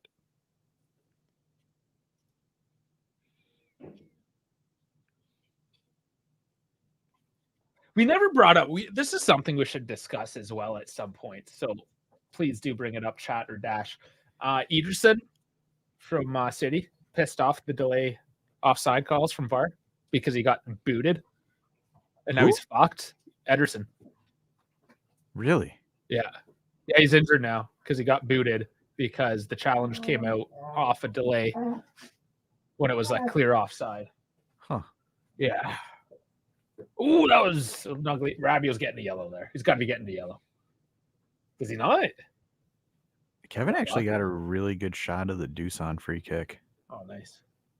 Yeah, because that's probably by his seats. He's towards right goal. there. That's the only time an iPhone camera is actually good for something.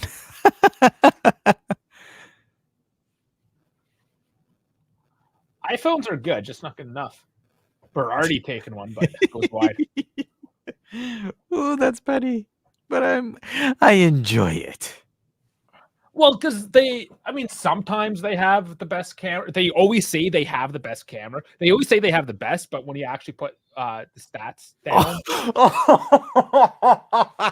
Sal, you mad lad, I love you so much. I'm sorry, don't mean to cut you off, Dave. Must say, really enjoying it. Yeah, no, it's great not having to talk about the refs. That's why we're trashing Apple instead.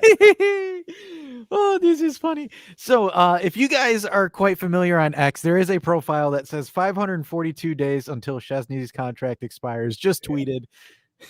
What pussy does to a man. Dusan is a new player, like a new signing. Does he watch this? Is he here watching us? I don't know if he's watching us or if it's just there's no. I think we're the only ones that have said that. Unless are you telling me there aren't a bunch of dudes in a dark basement like we're in right now thinking about pussy? That is fair. That is fair. That guy has to have listened to us. There is absolutely no way. No way. Because we're the ones that have been making those jokes for like 2 weeks. Unless some other content creator made it and we've totally been oblivious to it. Like, I don't know. And then Sal says 20 dudes would be a lot for who, though? Yeah. Sal's account. That's Sal's account. There's 20 dudes. Oh, man, you guys are getting naughty. That's funny. I'll get the tweet up so you guys can see it. Alrighty. A little foul there. All right, present. Ooh.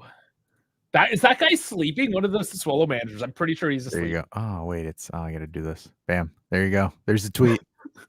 There's the tweet. It's there. Does he count the day every day? Yeah, he changes it every day. It goes from like that's how dedicated he is to the craft.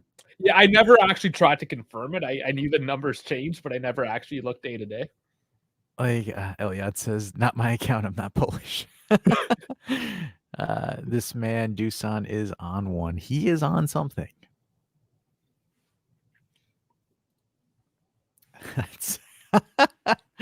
Oh man, I think that guy has to watch us.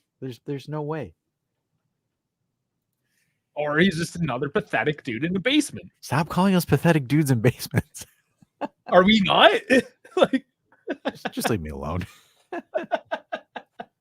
We are dudes in a basement. How pathetic we are. I don't know. Maybe we shouldn't judge ourselves. Leave that to the crowd. That is fair. That is quite fair. You know what? I'm gonna rip that free kick goal and slap it on YouTube right now. Just slap that bitch. I need to. Absolutely. They got it trending on Twitter. So absolutely. Wait, did it get deleted? Oh, there we go. Instagram did not. As well, right now, how Dusan and Kenan are like, they're together as a strike partnership, right? There's not this like Chiesa drifting off to Netherlands. I know that's when someone actually plays in their position. Like,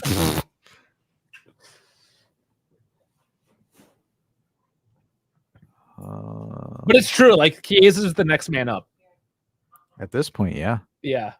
So all efforts looks like is going to be directed towards Chiesa until he figures some shit out. But like, is it now? Yeah, but think about it though, Dave. What were we wrong to criticize Dusan until he performed?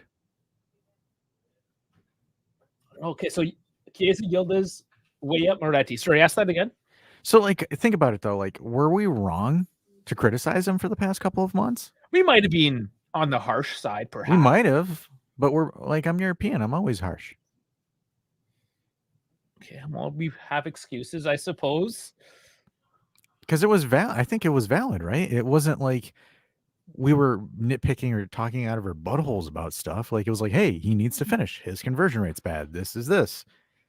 And my question for Sal: is it not weirder doing it over the internet, or is it weirder doing it in person?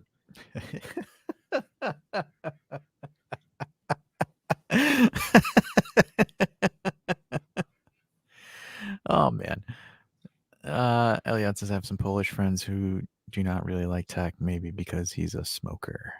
Don't all Poles smoke? Like, isn't that a thing? That's an In Eastern European. Europe in It's general? an Eastern European thing. They wear the Adidas tracksuit pants, and then they Yeah. squat with a cigar in their mouth. Squat and Slav. That's one of my favorite accounts. Squat and Slavs in tracksuits. Hello, my name is Boris. You want to be pure Slav? You need the you need the Adidas.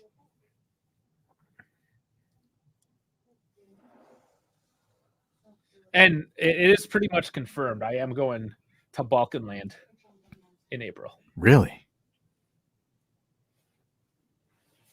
I don't know the fine details. Which Balkan land? For sure, Greece, maybe Macedonia. And maybe we'll go on a road trip. I don't know. Just like go to Albania. I don't know. Hey, look, that place, look, Dave, it's right there. That is a 5-star like 5-star vacation spots with 1-star pricing. Oh, I know. It's kind of crazy. It is hands down. If you go to southern, like if you go to Vlor or Sarand, it is probably the best beaches out there, but you're paying like a fraction of. It's like Balkan Miami, but with Balkan prices. I heard Romania, they have one beach on the Black Sea that's just nuts. Oh yeah. Since Romania is officially part of the Balkans, I have found out. I can roll it into this conversation. Actually, yeah, Elad. Is Elad the Romanian? Or we have a couple, I think. Let me know. The Romanians. Let me know about that beach. Laurenti on the left. Oh, that was actually a nice little pass. Cleared off by Vlahovic, though.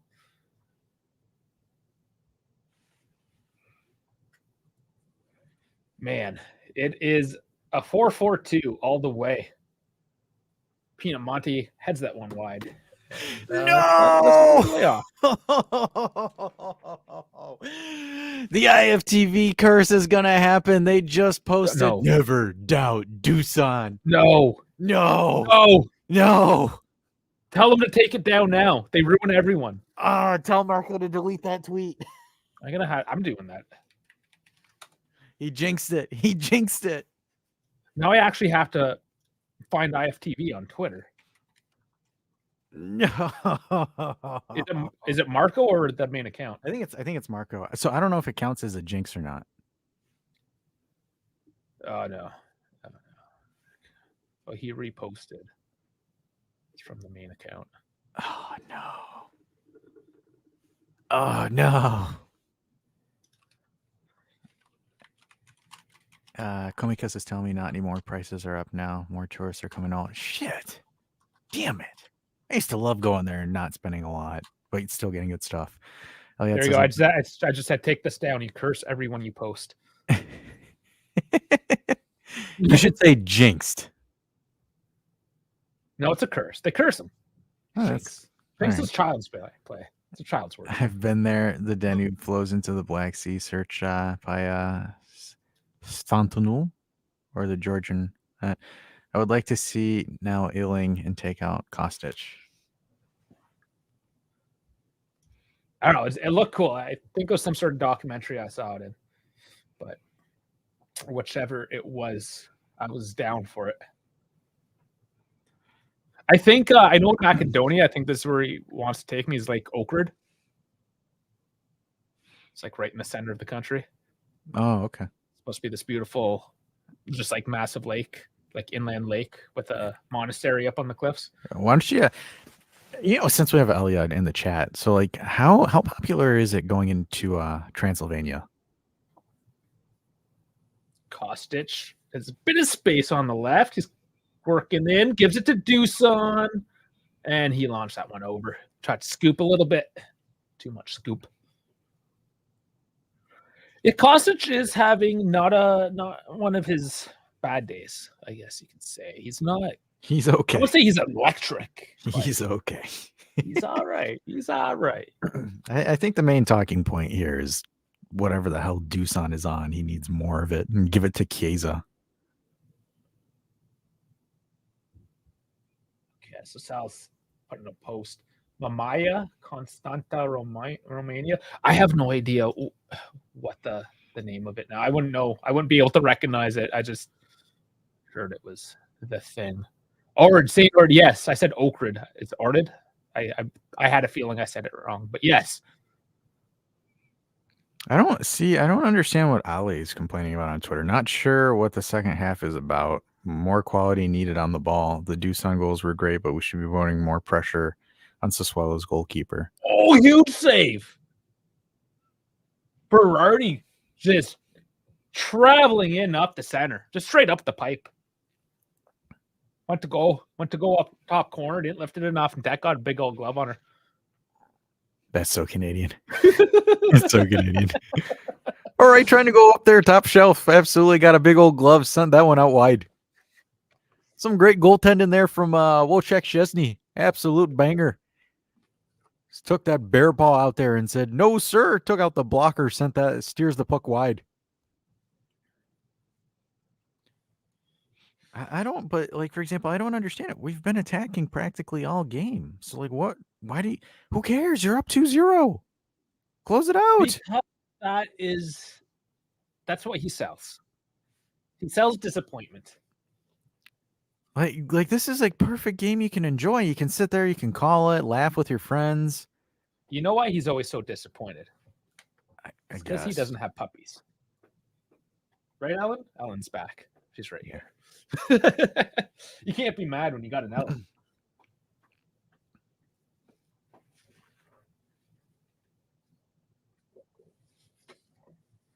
Cambiasso takes it. Sloppy on the ball again by Sassuolo.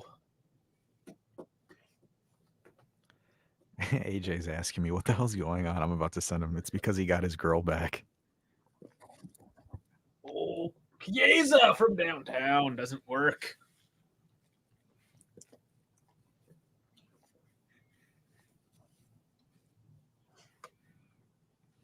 Yeah, he did sky it. Was a bit of a sky. He's got to get his shooting boots going on. Oh, there was a deflection on that shot. You guys are sending me stuff on Discord while I'm also trying to do the watch the. I love you guys so much. It's everywhere. The chat, it's everywhere. Oh, God damn it. Why? Stop showing me this. IFTV posted, Juventus are producing some of the best talent in Europe. Here's how. They've had 29 players go from their under 23 to make it the first team. Most notable players, Moretti, Fagioli, D'Agostino, Yildiz, Illing Jr., Sule, Hoyson. They're posting this now, and it's going to jinx it. Yeah, I don't know if he has a need to pass, per se, on that play. But he does need to shoot better. I love how I was reading this, and the first comment is Sal saying, "Where's the part about Allegri getting these guys ready to go?" I love it. I love it, Sal. Hold them accountable. Oh, does that get through? That's a heavy tackle, but gets the ball. Cambiasso, Vlahovic, he shoots. It's blocked. Chiesa with it. Dribbles. Crosses back. Big deflection. Holy shit. He does come back to collect it. Did you see how fast Dusan sprung up? Dusan back to Weah. Ball's bouncing a little bit. Weah's looking for the options. They bring it back out and try to control the play. No rush to get a goal here, of course. Better to keep the possession and reorganize. Kostic speeds to Vlahovic. Shep to Rabiot. Little tight, big deflection now. And there is a whistle on the play. It's offside. Yeah, Rabiot's like a mile off there. Yeah, he's pretty off.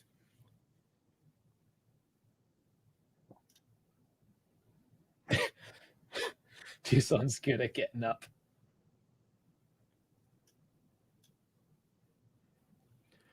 It's actually true. Sunday League coach just tweeted. I'm not going to say anything else, but how has Vlahovic been playing, and Milik for that matter, since Yildiz debuted? Well, we know that has been brought up. The fact that Yildiz is on the pitch now. Somebody brought it up in the chat today. We're at the beginning. I think you weren't here yet, but yes. Possibly, yeah. Yeah, so you missed Mourinho and a bit of that kind of talk. I gotcha. And De Rossi is supposed to take the helm. Oh, a sloppy again by Sassuolo, but Locatelli can't make the pass there. That could have been another breakout.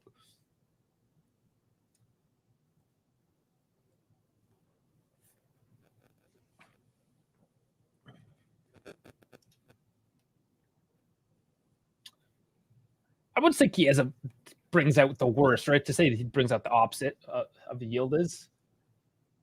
I just don't think he has like the extra added value, you know? Like Yildiz is the supersized fries and drink, whereas Chiesa is just the regular.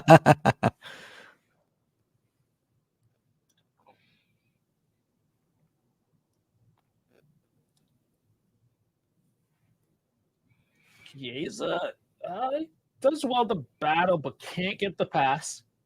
Won back though by sloppy possession. Cambiaso on the right.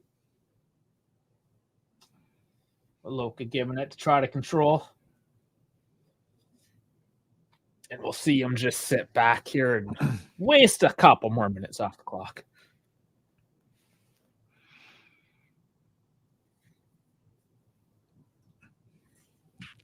All the way back to Tech.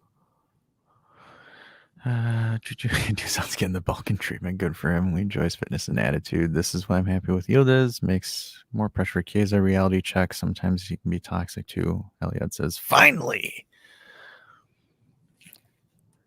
That's interesting, right? Do we say that Chiesa was the detriment to the partnership up top? We have said that, though. I don't think that's new. I think it's now just more obvious. Yeah, you know? Which, again, is hard because he's supposed to be our franchise player in a sense. Yeah, but that kind of just goes to show how terrible the quality of your top Italians are at this point. And you know what else I was thinking today, and it's a topic we can go heavier into with the possible departure of Keane. Keane was our best youth product up until this year or last year. No, for sure. And now that he's moving on, that he's the one that's getting cut because we have an 18-year-old Yildiz coming up. On one hand, I'm sad because Keane is the end of that era, and we have seen so much and we expected more, and it was kind of unrealized. But then I'm like, well, it's because these 18-year-olds are pushing him out of the way now. Yeah. So can you really be that upset with this situation? No, you can't. You can't. Like, for example, if your next gen products are coming up and pushing some of these guys out and they're earning it and actually showing that they're good, you can't be upset about it. There's nothing you can be. Like, it is what it is, right? It's Darwinism, survival of the fittest. And you know what? If Keane goes to somewhere in France in particular, I think he may end up there. Regular starter, regular minutes. I think he'll do well, and I think he'll be successful. Look at this. Oh my gosh, this fucking hold-up play from Dusan. Took it off his chest, controlled it perfectly well. What the hell? Well as well.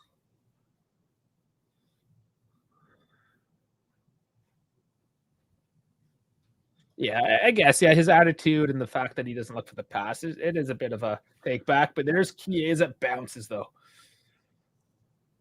And a whistle. Yeah, not there, offside. Yeah. LJJ says, did you hear McKennie saying that he's never on time, so that means he doesn't train fully also? For who? Dusan, Keen, Chiesa. I don't know. You got to be I think he's specific, my saying good sir. McKenny is saying that Chiesa doesn't show up on Oh, he time. says Keen. He's saying Keen Oh, Keen. Really? because he's doing his rap career. I figured that would be snuffed out, right? Like Yeah. he would be gone already if it was that rampant. Oh. Well, he had a chance. And was that something that had happened and now it's fixed? How old's that news? Because I would think on Allegri's team that does not fly. Yeah, it wasn't Chico's fault for the partnership since they were failing. Elliot, this is a good point that Elliot brings up because I have experience with this as well. From a personal experience, I've had a teammate who I've had amazing chemistry with on the pitch, but outside of the pitch, we didn't get along. That generally works with someone who's like your polar opposite personality wise, right? There was this one guy, him and I would always butt heads off the pitch because, philosophies and fundamentals were different, but like when we played together, we never lost. Never lost. The reason is like he could essentially accommodate and cover my weaknesses in my game, and I could for his. And it was just it was an incredible strike tandem. Like it was just I've never had a guy play behind It's like a me like marriage. him. It does. But like outside the pitch, we never talked or hung out or anything like that. It was just him and I had that mutual respect for each other where it's like you can ball, I can ball. Like whenever him and I would play against each other, one of us, we're both leaving with bloody toes. Like it was that intense. And then when we play together, no one could beat us. Sal saying Keen was known for that, was sent home from the national team from that as well. Yes. Yeah. But that's my question. Was he known for that or is he known for that?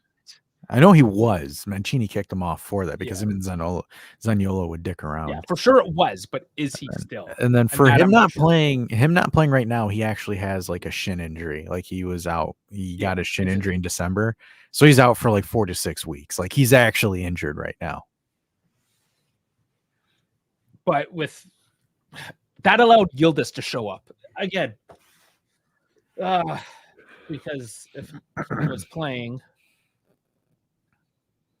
there would be no Yildiz. Yeah.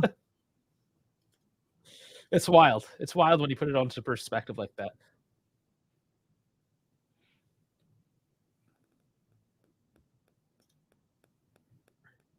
Yeah. I was never a big shin splints guy.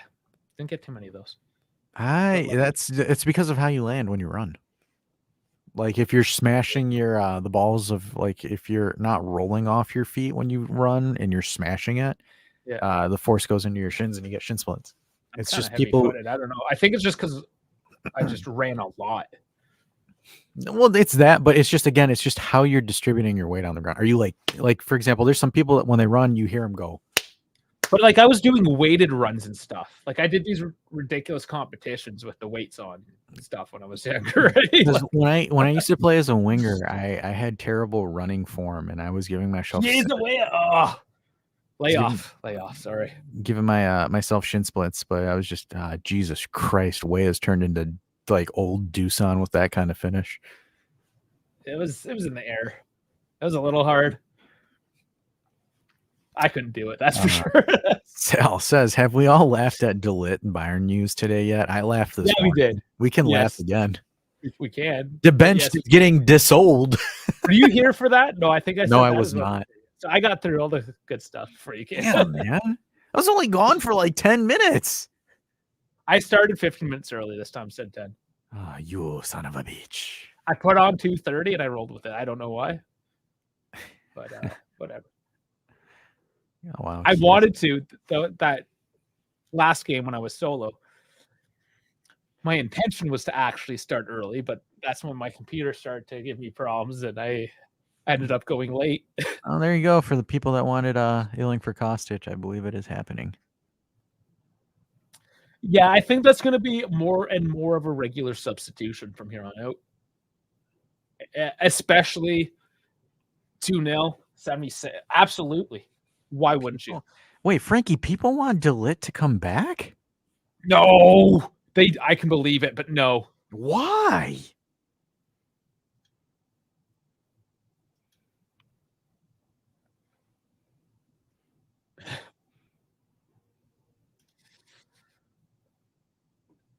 Haas time? You're saying Haas like the F1 team.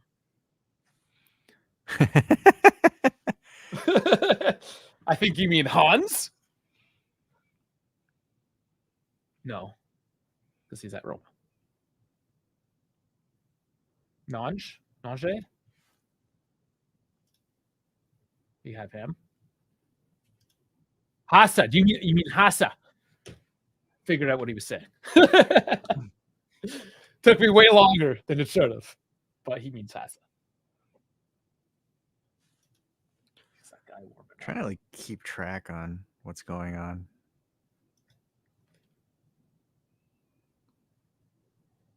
Giorgino Chiellini becomes a development coach at LAFC. Really? He's going to LA. He's staying in LA with his buddy Del Piero. Yep. America want him over. He's like, I'm not going back to that shithole. Chiellini's I'm an American now. That's the thing. Like, if you have tons of money, man, LA is balling. Why wouldn't you? If I was worth millions of dollars, I'd probably just up and move to LA too.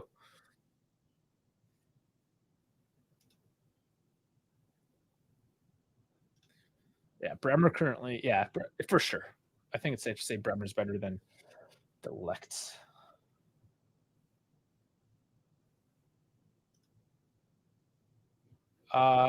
Is he? Hold on. What? Chris. He has to be a bench player at this point, right? Yes. He was saying he wants De Ligt back. That's an interesting one. He usually has a good reason to weigh that was a heavy cross. Lucas says that Ajax team that beat us are all frauds. Everyone now is a bum, which is true. Luca is their coach on it. The TGX account commented on that too. Frankie says plenty of fentanyl homeless people. Check Discord. I linked it. Weah not doing hot right now. All right, His shooting is not. Let me very good at all right now. Rotate or cross. Yeah, that cross too. So unpopular opinion. Welcome back. Okay. He said Farhad. Oh, Farhad said people will hate this opinion, but I'm with you. He's always gonna agree. Yeah. So if Farhad has an opinion, it's Chris's opinion. Yeah, pretty much. Let's just put it that way. Because it's like you ever challenge him on something, he'll just kind of deflect and just be like, anyways, moving on. Like he's never been that kind of guy. And I respect Chris's opinion because he always backs it up. Yeah, you can sit there and have that discussion with it. Like when Chris and I, because back then Chris and I kind of debated about Dusan, where I said, dude, we're paying $80 million. We're not getting that kind of production out of him. And he's like, well, yeah, you got to let him develop and take time. I'm like, Chris, you don't pay $80 million for someone to develop. And he's like, well, that's a fair point. So I kind of want to sit there and have a discussion with Chris about De Ligt coming back. And if anyone doesn't know who Chris is, that's Inconvenient Truth. Yeah, get him on the show. Because I kind of want to hear that, right? Because De Ligt to me was a guy that was prone to make very big defensive errors. And again, you're paying $12 million for a guy to fumble in big moments, which I thought was not good. Because it's like, for example, you bring in De Ligt, what happened? Like, where does he play? The bench.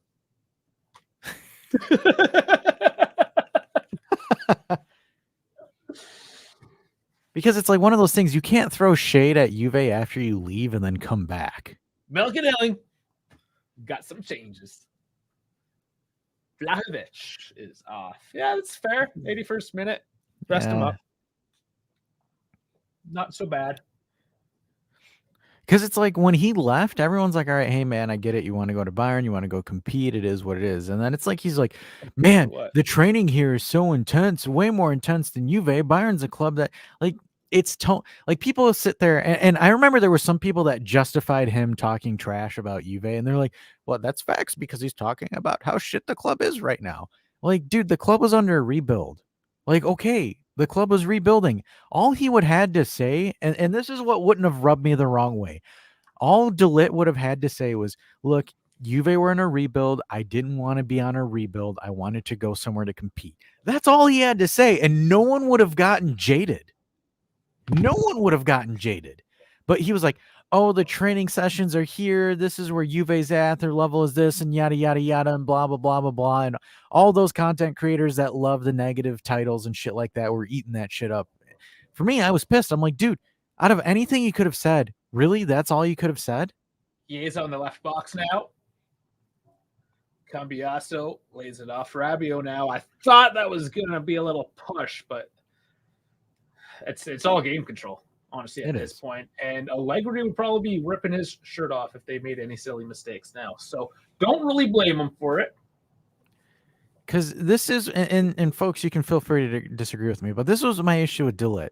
For a guy that acted so big and bad, all hard, whenever there was a critical moment, whether it be for the Netherlands, Bayern Munich, or even with us, folded. Didn't we say that already today, though? The guys that act the toughest are always not tough, because if they were, they wouldn't have to act. Exactly. Like, I just, for me, it's like the guy tootled under Bonucci and Chiellini, and it feels like he picked up more from Bonucci than he picked up from Chiellini. Pedersen, big slide in. Danilo cuts that one out. Turned badly. That's a good recovery, though. That is a very good. So, like, again, like the people, Danilo gets cooked all the time. Okay, he gets cooked, and then what does he do? Recover and cut out the cross. It's a hell of a play by Danilo. She needs a brushing, so my microphone and everything is covered in a mess. Covered in fur. Oh boy. It's okay. Still love you. Another change for Sassuolo. Loriente off for Malatiere.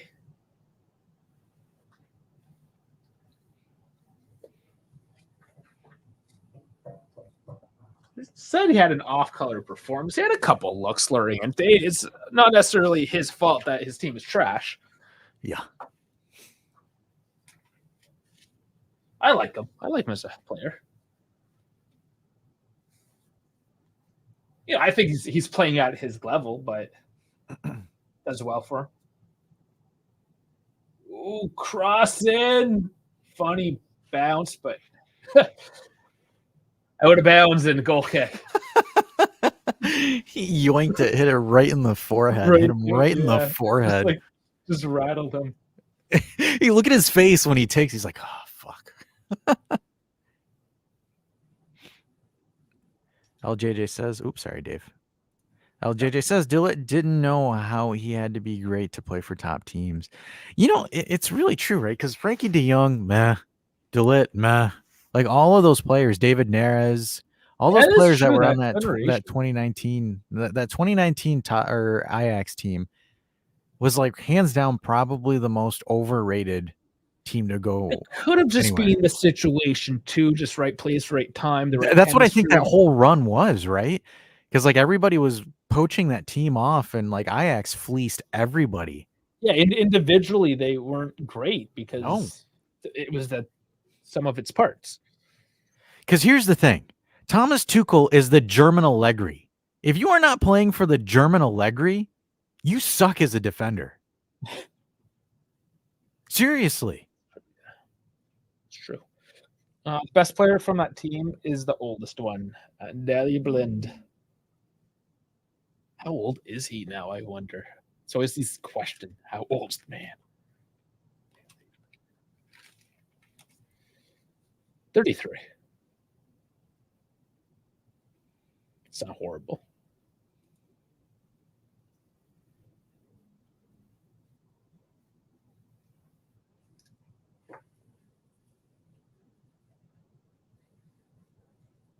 Oh my God. Do you have your commentary on? No, why? I can't believe I just heard him say this. He said, this is the normal speaking one.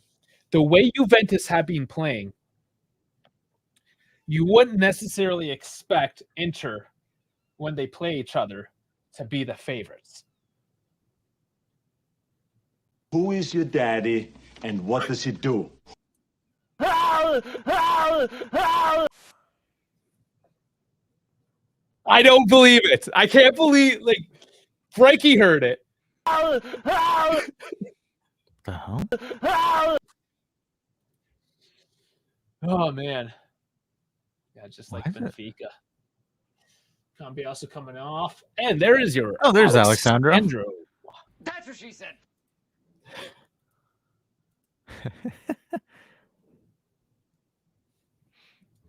Give him 3 minutes. I can't believe it. They just complimented Juve. I think the evidence is out. They're doing it. Well, I'm gonna go watch Calcio. Despite. Calcio is life. I like Calcio. I like IFTV. Look, I'm wearing a Calcio hat. And that is officially Sandro passing the torch, right? Give me a hell The fact that he comes in for 3 minutes. Yeah. But he's done. His contract's over. He knows he's done. He'll just take the minutes that he's able to stay healthy for. Go back to Brazil. So I Sure, you guess can- what? Key points of this game. Yildiz has officially benched Chiesa, and Dusan needs to keep getting that sloppy toppy before match day. And those are the keys to success for Juventus. He is whining for a shot at the edge of the box there. He did well enough to dribble through, but he did go over. He forced too it. easily. He just forces it. Yeah. I think he just forces it way too much. And he's still like arguing with the ref about it. Well, what happens here? Chiesa, put your foot through it. He scores.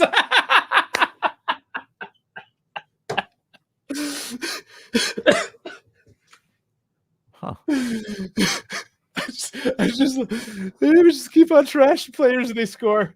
I just need to keep doing that, apparently. I just need to start doing that more often. What the fuck?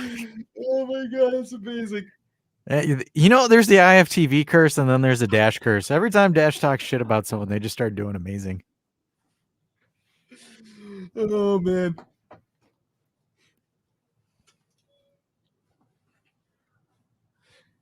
It was an awkward play though. It So is a very Milik awkward stumbles play. over it. Chiesa and I don't know 44 stumble over. So Milik Lucas win it. stumbles over, gets it to Chiesa, and he shoots it. And as he shoots it, he's running into the left back. And he smashes it off How does- Cancili, and it how rolls does- off yeah. Cancili's face into the net. Yeah, it hits his arm and then rolls off his thigh. It was like, what the fuck? What the fuck just happened? And the Batman says, please don't talk shit about Sandro. Reasons to be happy. Terrible goalkeeping. Is it? Yeah. Not prime Buffon today. Consigli has been terrible today. For once. I'm not complaining. The whole team is Like doing he great. went like this, like his arm, he just was just like, yeah, I'm not like, is he putting money on Fagioli's parlay or something? Man. I think that was a bit of a funny one too. The first and the third goals came at him kind of funny. All of them. Well, yeah, he wasn't ever going to save. Well, because he put his hand on it and he just put it on the crossbar and it bounced in. I suppose, yeah. And Sal says our forwards know how to score. Yay.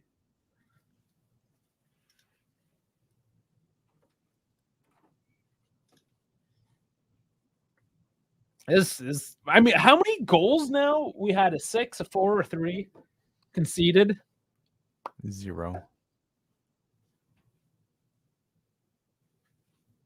I mean, barring Yeah. last minute drama, but There's a clean sheet. my God. So let me do some quick maths. So looking at it from, oops, not what it's not what I wanted. All right. So if we look at the past fixtures and starting January, Juve have scored 6, 2, 4, and 3. Everything but 1. 15 goals. 15 goals in 4 matches. 15 and 4. Anyone who keeps telling me campionato, y'all can shut the fuck up at this point. 15 and 4 games. Yeah, and Jeff laying it out. Tech had a bad last game. Now it's Cancili's turn. So Yeah. They're still pressuring with 3 minutes left. Sal says rough go lately for the Max hater agendas. Yeah, look, 15 in 4 matches. That is insane. If someone wants to sit here and tell me, oh, it's not offensive football, they don't know how to build out of the back, they don't know how to do this. Yeah, 15-4. 15-4.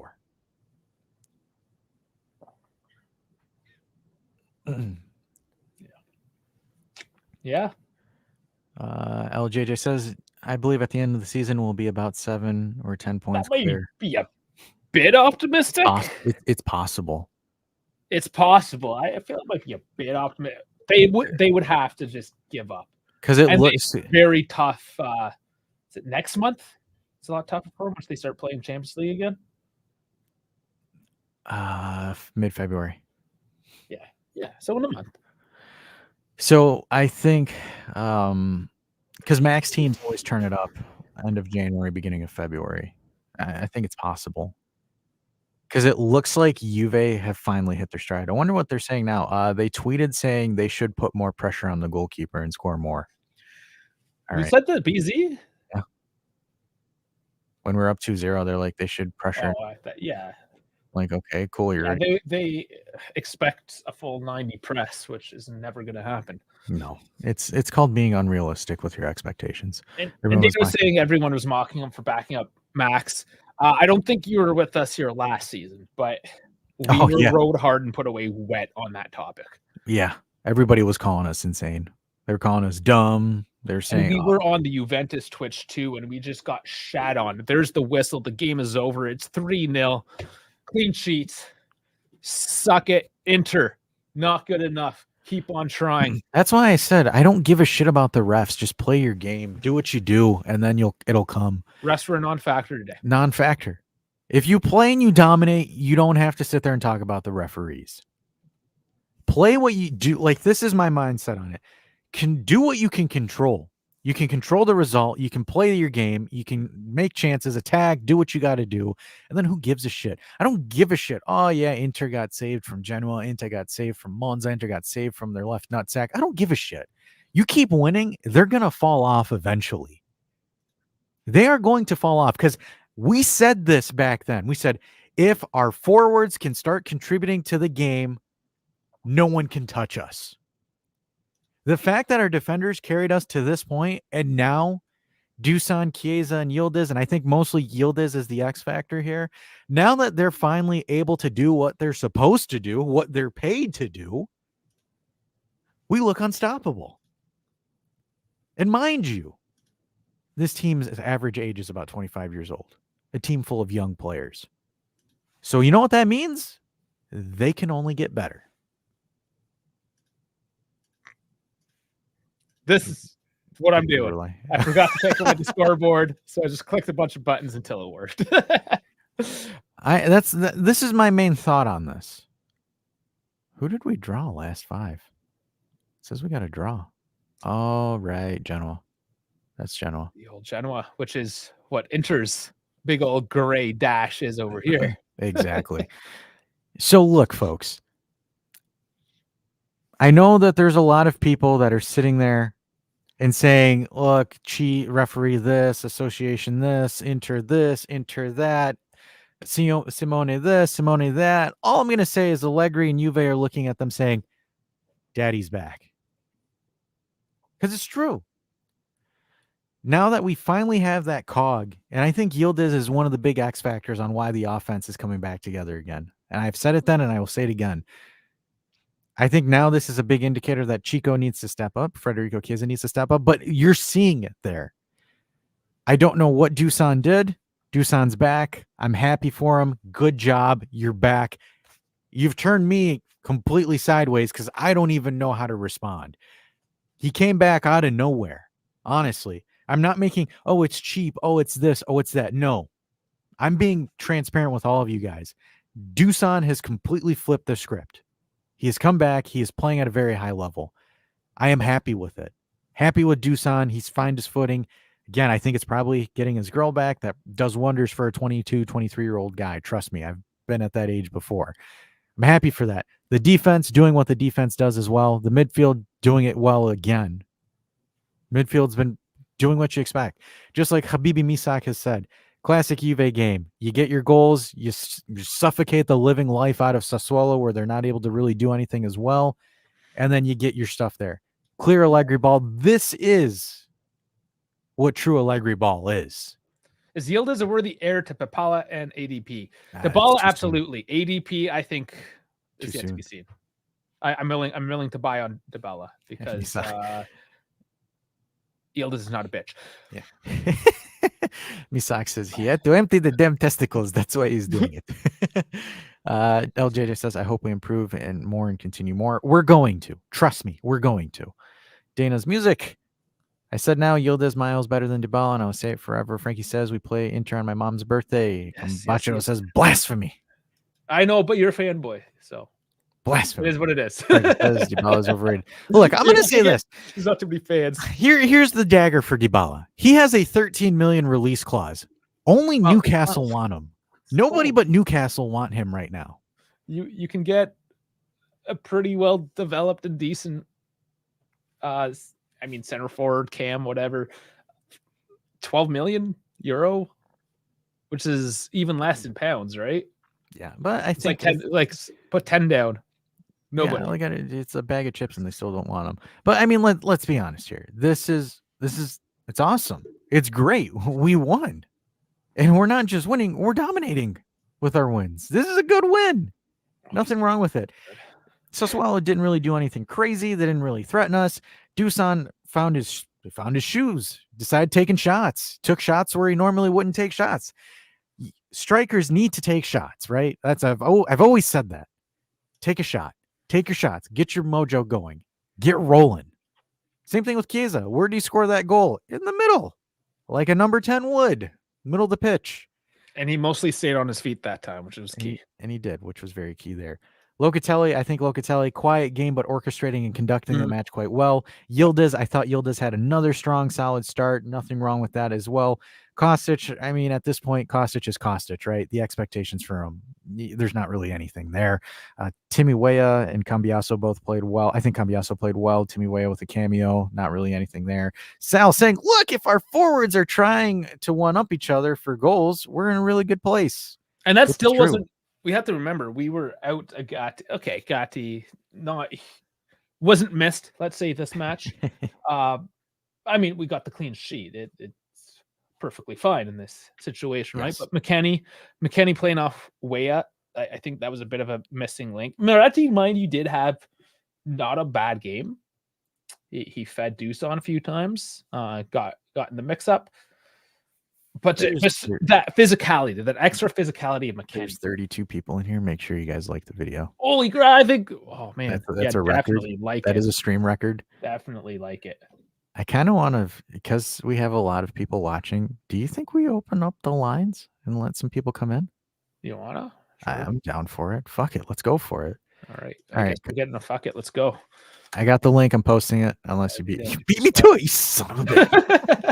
All right, guys, we're going to open it up. Feel free to come in if you guys want to debrief. I think Dave and I have kind of covered everything that we need to cover. If you guys want to hop in, this is an impromptu post-game call-in show. If you want to come in, socialize, and chat, hop in. Misak, I know you've got things you want to say, so I'm expecting you to hop in as well. Frankie, if you want to come through as well. Sal as well. Misak, it's still early. I know. It's not too late. So, look, I think this was great. Danilo did well on the left, Rugani on the right as well. It was a good performance. You played against a Sassuolo team where it was, in a sense, a revenge game, and Misak says, sadly, I can't. My girlfriend is asleep. Who cares? I didn't know he had a girlfriend. Where have you been hiding her? He's had her. He's always had her. I never knew. You just don't pay attention, Dave. You just don't care. I guess not. I guess not. But look, great win. Obviously, we're just keep moving forward. We got Lecce on Sunday, which obviously I think, despite being at Lecce, it's going to be tough. I always had her like she's a piece of like me. I always, she was in the closet. I always had her just in the closet. I just never let her out. There's not much to it. Honestly, there really isn't, right? This game to me, I think this is Dusan's I am here game. I think that's where it is, right? Is today's the one. Yes. Jesus Christ. Yeah, 2 pieces, one for the back.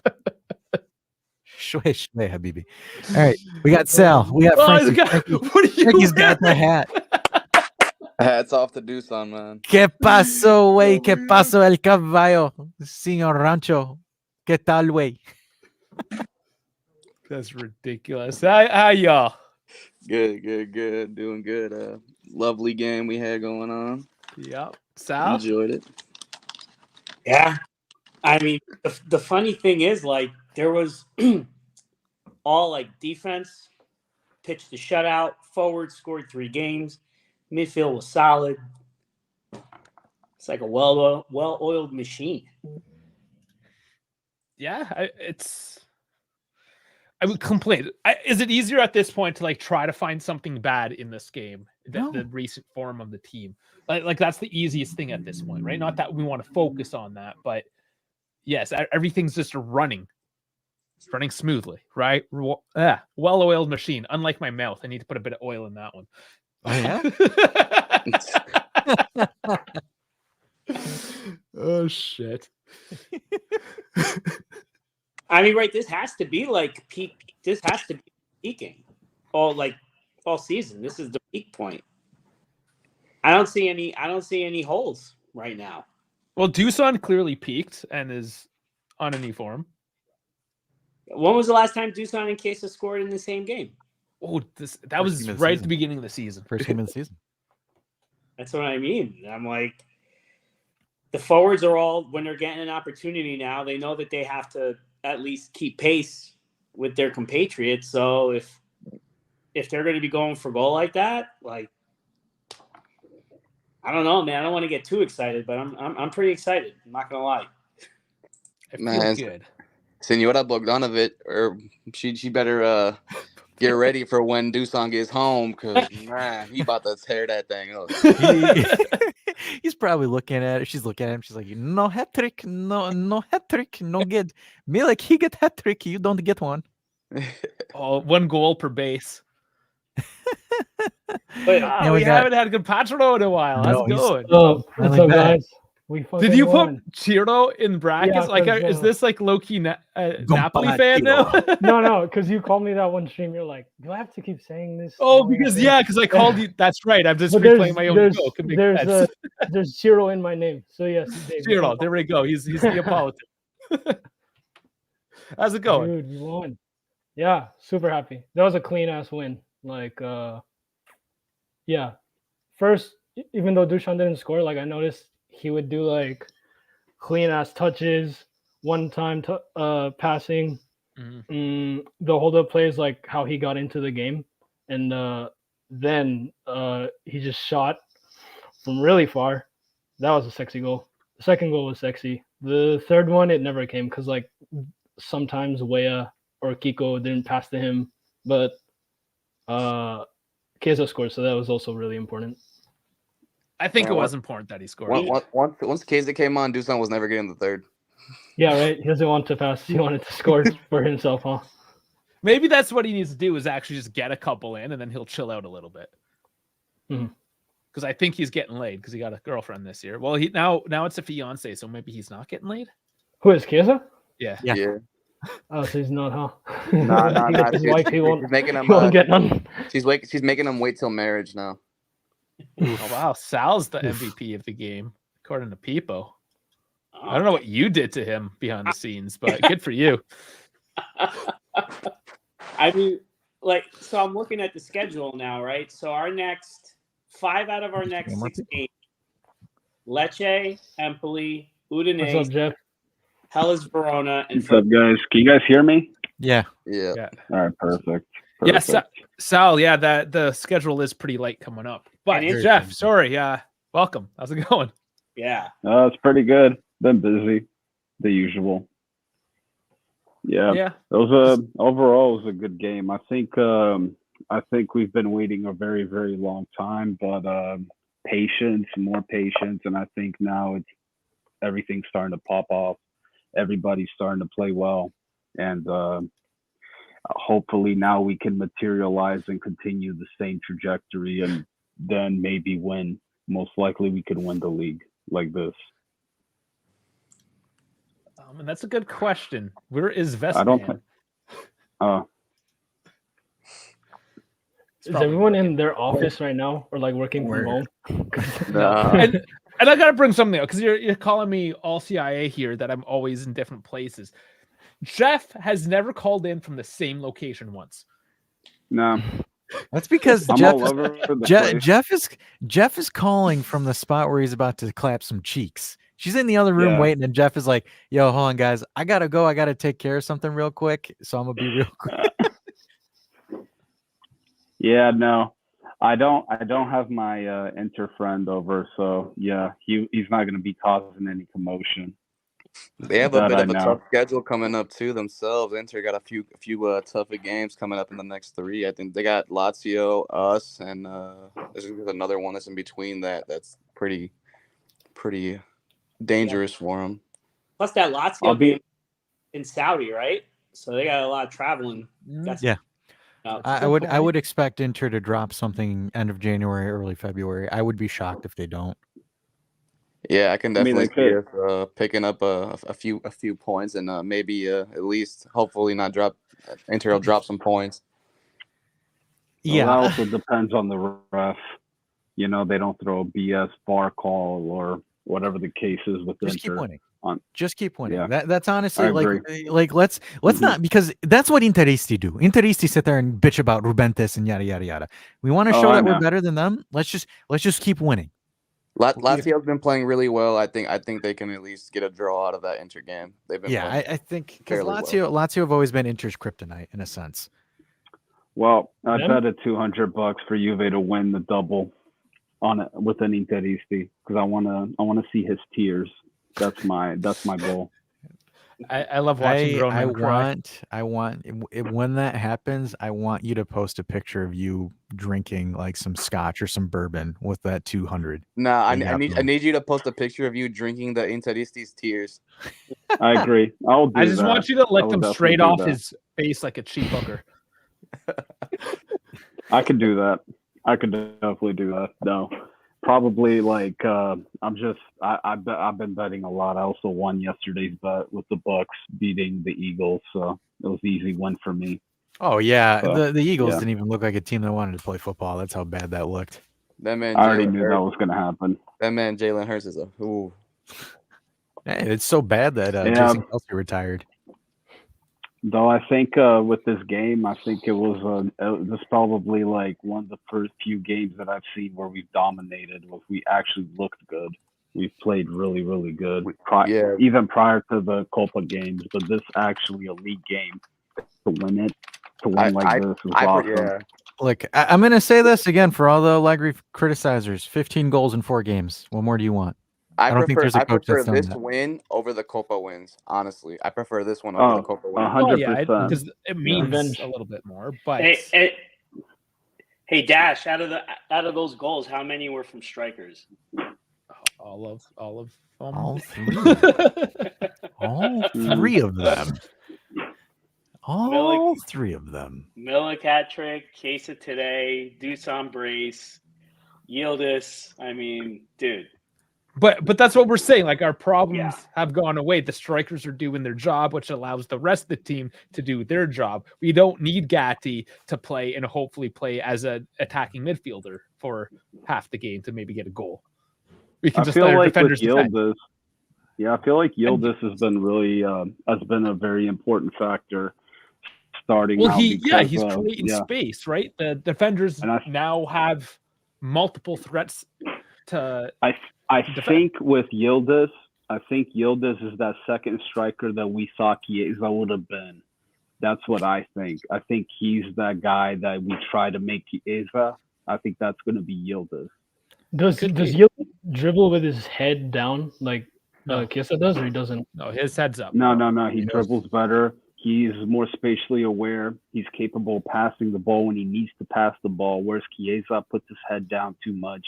He's just too much of a winger. That's the thing. He has habits of a winger, whereas Yildiz is more, to me, he can play center forward, second striker, or the attacking mid position. I just think he's more spatially aware, and he's an overall very good player. And I think that is what we were missing. Like, he's Dybala's replacement, and hopefully, knock on wood, does not get injured. Yeah, I know. That's the big thing. Mm-hmm. Just so you guys know, I have a couple of screens up here. I have Beppy on mute on his live, and he's got Dusan and his girlfriend up. Yes, on a side by side. Perfect. He knows what's up. Yeah, it's that same image.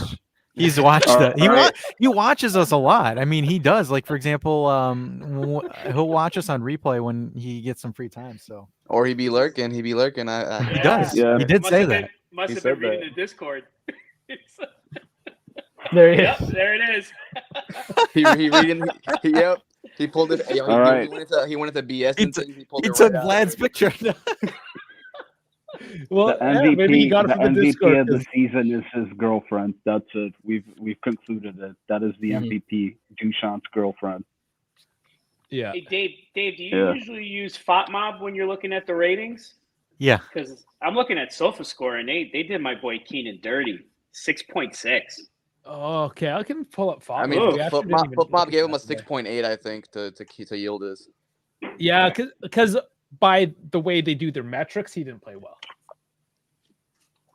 We know that he created space, but they don't have AI metrics for that. Creating space isn't, it's not like a statistic that they measure or whatever. Yeah, they gave Dusan an 8.7. I really wanted him to score his first Juve hat trick. Sure, it'll come. I hope, yeah. Oh, well, if he keeps it up, he'll come for sure. It'll be in like a Champions League game against, I don't know, some team we've never heard of. Yeah, I want him to stay like next year then, because that's when we'll be able to do Champions League. It's gonna be it's gonna be a Champions League game against Getafe or something like that, because they're gonna somehow make it in the Champions League. I'm thinking some team from Romania, like Tarif. Wow, like Bucharest. Yeah. Ludogorets. I don't know. Ludogorets, I think, is in Hungary. I think so. Yeah. Bulgaria or Hungary. I want the Maccabi Haifa run back. I want it. They are having issues right now. Well, look, the Sassuolo one, right? That was our blip, and we just put 3 on them. You know what I mean? Like, that's what I like to see. I mean, even if, let's say we're playing Inter, we're playing Inter at the San Siro, the Giuseppe Meazza, right? February 4th. So even if we draw that, even if we only get a point and we do what we're supposed to do against these other 5 teams, I can definitely see us overtaking first. Well, we're playing March is going to be rough. I mean, you got Napoli, you got Atalanta, Genoa, but at the J, so we should be able to beat them, and then Lazio, and those are all Serie A games. It's on Inzaghi to win that match, especially being at home, and Allegri will just lock her down. I can see him just going for 0-0, doesn't care, like Dusan, Chiesa, Yildiz, everyone back on defense, tie them up, because I mean, we have the momentum. We have them on the back heel. We're chomping. We're like a chihuahua, essentially, just at their heels, just being annoying as shit. My only concern really is going to be April, because you have March 30th, you have Juve Lazio, and then April 3rd, you have Juventus Lazio for the Copa. And then if you go to April 24th, you have Lazio Juve, and then April 26th, you have Juventus Milan. So yeah, we have an easy go right now. Yeah, I think we have to take advantage of it. That we're going to have to capitalize on that. I said this prior to the season even starting, that Simeone Inzaghi has this issue by doing really bad in the league. So I have a feeling that Inter is going to screw up because they're just not good. I don't know. He's just not a league-winning coach. He's better in the cups usually, but even though they sucked this year, they lost to Bologna, they could be still focusing in the UCL, trying to make it far, like in the semifinals. I wouldn't be surprised if they tried that and then screwed up in the league. He's not used to being a front runner, right? Because even last year, where everybody was like, "Oh, almost beat Man City," blah blah blah blah blah. They had 10 losses last year, 10. And even when he was with Lazio, his other time where he did well, he was trying to chase Juve. I am not going to sign an apology for him. So again, because Vlad always has a second layer, at least a second layer. Yeah, Vlad always comes in with like the catch. He might look right here. I was brainwashed by AJ. He's the one that posts these apology forms on Twitter all the time. I'm telling you guys, Vlad not is the appreciate best greatness. comedic. Vlad is the best comedic piece that you can have here because again, Vlad will just sit there, just mind his own business, and then just bam slams you with a gem, and you're just like, I got nothing. I got nothing. Are we giving his flowers? No, we're giving his girlfriend flowers. We're giving his girlfriend flowers. The real Oh MVP. my god. The real I'm MVP. gonna give her more than flowers. Vanya. There should be a I'll jersey. Actually- bouquet. Vanya, number 9. I Vanya need 69. to make a confession here. I need to write an apology letter to Rabiot because I've been one of his biggest critics for the past 2 years, and now he's actually proven his point to me. So What about last year? Yeah. He was scoring like last year crazy. last year he was a beast. Were you still yeah, like? he was, but he's good this year too. No, I'm not. Sorry, Yeah. KF. I'm not signing it. What am I signing an apology for? For him doing his job? like, can we call a buck here? No, Like, I think he's been better. What am I signing an apology? That's why. What do we need to apologize for? For him being mid to actually doing what his value is? He was joking, so you can simmer down. Yeah. No, I know. I just want to throw that out there. Yeah, the kids. People telling you to stop. It's fine. It's fine. It's okay. Just Love don't- everyone. We just Like want Conor them to- McGregor. I just want to apologize to absolutely fucking no one.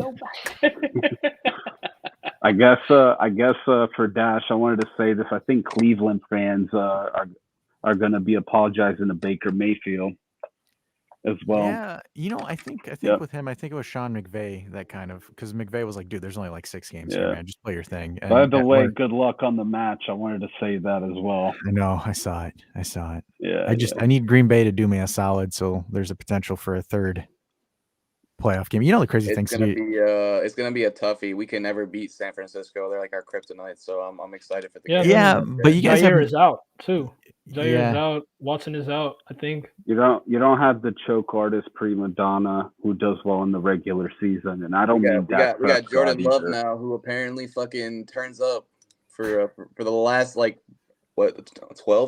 games. I think it's now. Yeah, like Yeah. last year I thought he was ass. Like I thought he wouldn't be good, but now Nah, the way he's playing, I think like how he he's throws it. cooking in the right moment. look. It's Jordan funny Love because is cooking in the right moment right Yeah. now. He got hot when he needed to. last But what is then it? again, you're facing the Dallas Cowboys in the postseason, so that's yeah, I another know, right? issue. There was no danger. Okay. Apart from Jordan Love, Aaron Jones has been unstoppable on the run, man. He's been outstanding, You have a good one. and defense has been real solid. I mean, just stuffing guys, literally. Resume. You never know. Look, all you gotta do is take out McCaffrey, and Brock Purdy shows his true colors. Okay. All right. KB says, good game. Juve can now instill fear into other teams, especially Inter. I think so. I think there you go. I think Allegri teams always kick off in January. They go for February, and then they're hot towards the end of the season. So get as many points as you can now, and then once you get into the heavy stretch, do what you got to do. But I think that February 4th game against Inter is going to be a huge one, especially if it's currently at this pace right now. Gonna need Fiorentina to do us a solid. Yeah. And Right. what? Beat them. When are they playing them? Are they They playing play, them in they Super play them Copa? before us. They play them before the game before us. Oh, in the league. Yep. Yeah. So if we look- I'll take a tie. It doesn't Yeah. have to be. Yeah, it doesn't I have know. to be a win. I'll take Inter- drop points. Well, That's here's the fine for thing, me. right? Inter have a gauntlet. They have Lazio, Fiorentina, us, and Roma, back And to back to back to Atletico, back, and right? Atletico. Yeah. Oh, and It's gonna knockout be tough. or knockout. Yeah. And knockout. UCL, yeah, UCL, yeah. 2 legs. Yeah. So they're And then good. They're gonna be tired. That bench is gonna need to start getting used. Yeah, because think about it right now. So actually, I forgot to throw in Salernitana before Atletico, and Salernitana has been giving a lot of teams issues recently as well. So yeah, Ochoa they're could be back by then too. they're going to have 6. Yeah, it's going to be 1, 2, 3, 4, 5, 6 matches. 6 very, very intense Yeah, matches. it's a tough stretch of games for Inter. They're bound to drop points somewhere. Yeah, it's going to happen. We're living in their head rent free. That's what's going on. We're living in their head rent free. We're sitting on their couch. We're putting our sweaty socks on the table. We're gonna be good. Hey, Dash, did you notice too that it seemed like we were playing a little bit more out of the middle of this game? I didn't see as much wing play like overlapping. It looks like we're playing a little bit more direct. Yep. I think I think it's getting there, right? Because I think Locatelli is finding his footing.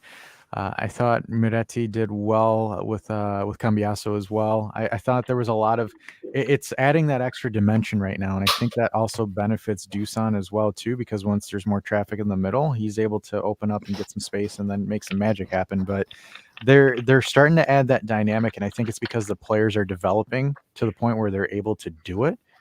I just look. I think if you switch Miretti out for McKennie, I think you're going to be firing on all cylinders. And right now, I guess in hindsight, we might not need to purchase a midfielder. That's what Giuntoli said. He said they're pretty much done. Shop's closed. Jallo, and that's it. Like, I think you can make a case for Lazar in the summer, but at this point, with how everything's rolling and moving, because everyone is starting to come into their stride, I think the only issue that you have is Kostic, because obviously I think he's the worst rated player on the entire roster this match. But he got a 6.7. He got 6.7 on SofaScore, so that was the worst. But he was the actual worst on the pitch today. I don't get why Yildiz is being. I don't understand the logic of Yildiz being rated so poorly. Because he didn't hit the metrics. Statistically, he did not do well technically, like for their algorithm and stuff. So he didn't have a great match. He just took the pressure off Dusan. Which there's no metric. He affected the game for sure. I think that's why I've been noticing is like ever since the game with Frosinone, where Dusan came in and then started playing with Yildiz a little bit, he started doing better.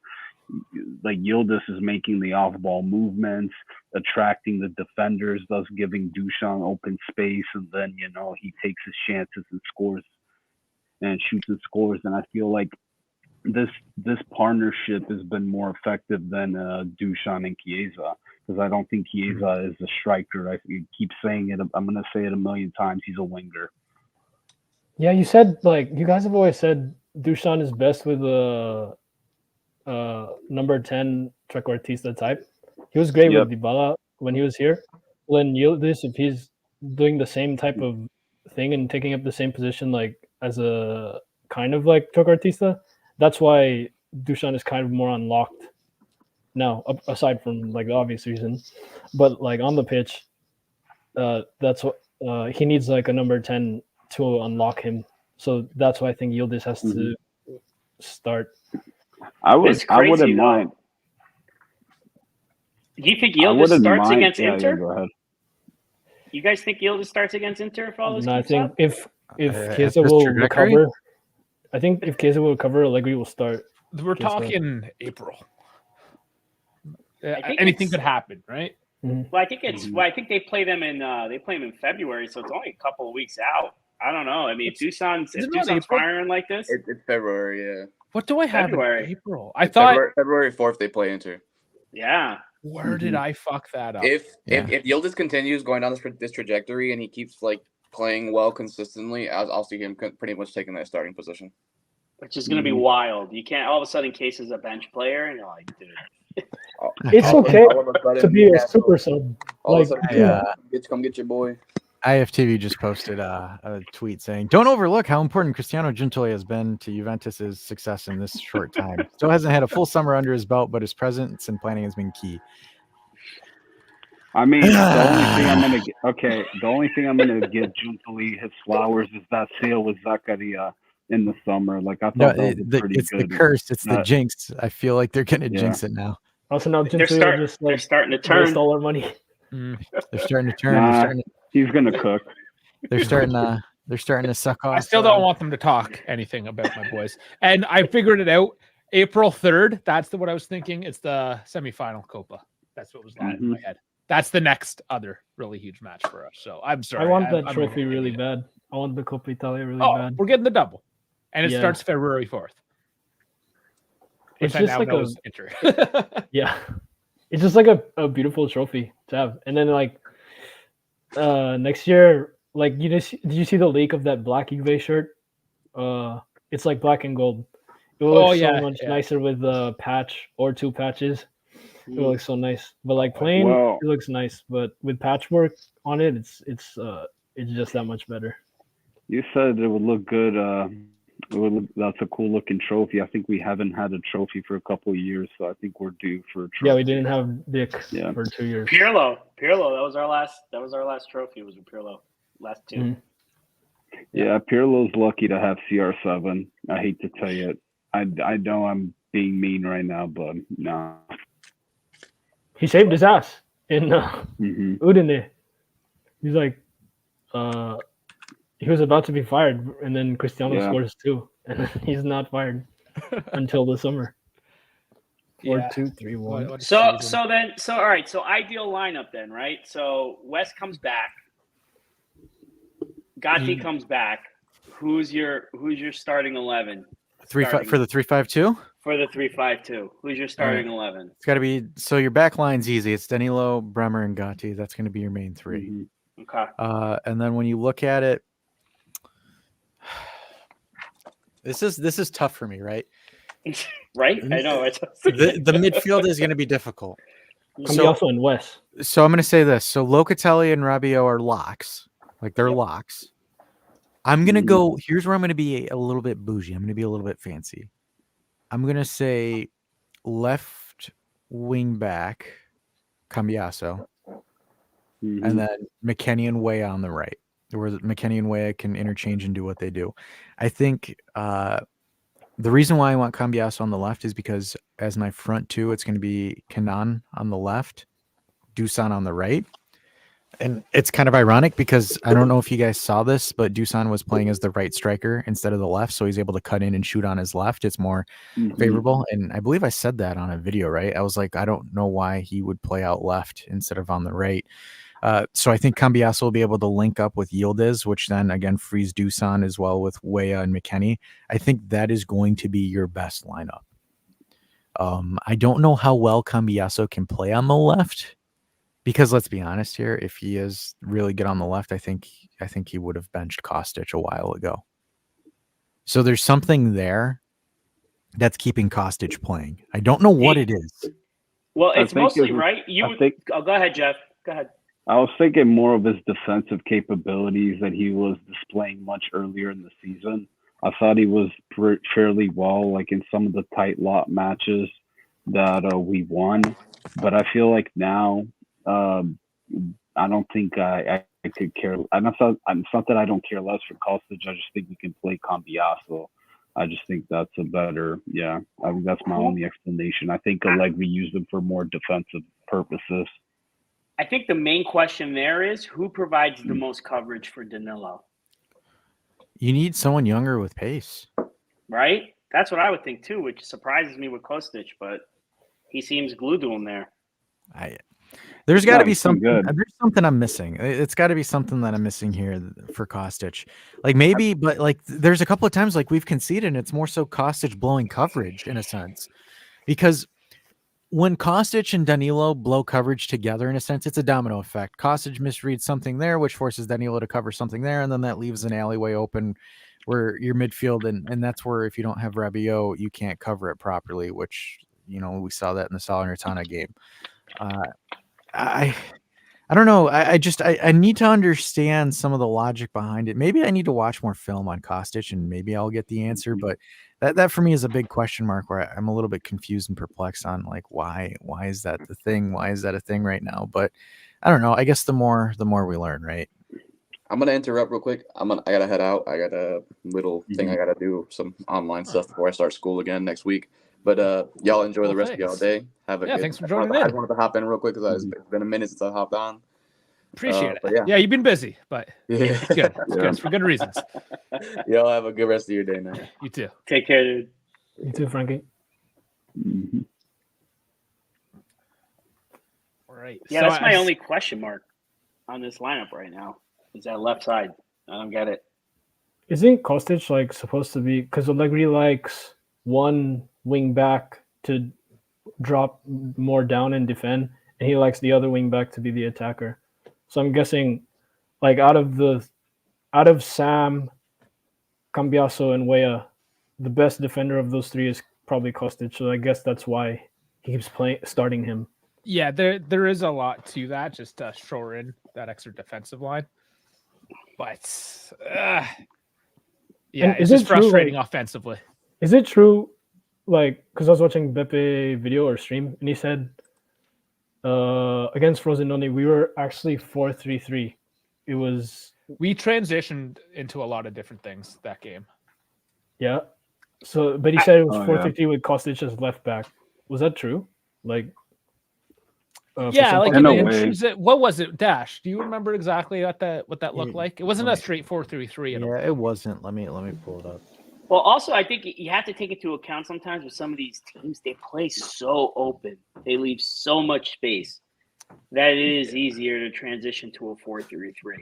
When I try to think about like formations, I'm thinking about playing like a compact team that plays a low block, and how are you gonna attack the spaces there? But yeah, like when you're seeing Frosinone and Salernitana and you're seeing 6 goals, 4 goals, like if they see those openings, they're gonna play real high up.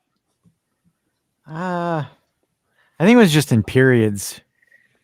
I don't think it was consistently. Like once a month, or this guy. This guy. And cycles. Oh man, get the chocolate and ice cream out. Yeah. I don't know. It wasn't like a prolonged period of time. I could understand what he meant with it, because he would drop down. If that's the case, because to be honest with you, I didn't really notice it that much, but I wasn't paying too much attention at that point. When he probably did it, the game was already kind of out of reach. Look, when he's doing that, if Kostic is experimenting as a left back, that also just throws another coin into the hat of Dash's conspiracy theory of the 4-2-3-1 next season. I think it's a lot closer than people are expecting. I really do think that the back four is coming next season. So then where's Big Mac in 4-2-3-1? Big Mac can either play as the defensive pivot or as a right back right now, currently, because you'll have two midfielders, which is obviously Rabiot and Locatelli, but Giallo can play as a left back. He can play across that entire back line as one thing. It's all over the place. Like for Mac can play anywhere at that point in that position. So I think right now, if we're going to do the 4-2-3-1, I think the question's going to be is who's going to be the right winger.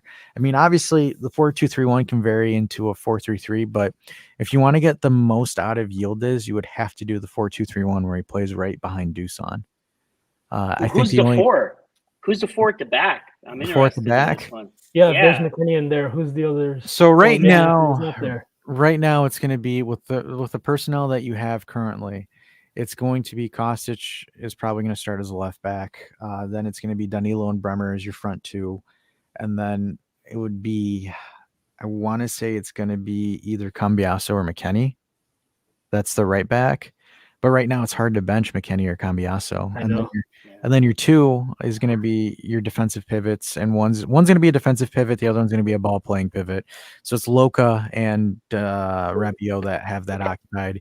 You would say Chiesa starts as the left wing, Yildiz as the 10, and then I want to say Weah or maybe McKennie as the right wing or right mid, because then that would give McKennie the ability to overlap with Cambiaso and connect with plays there, and then Dusan as your 9. I think that would be what you would see.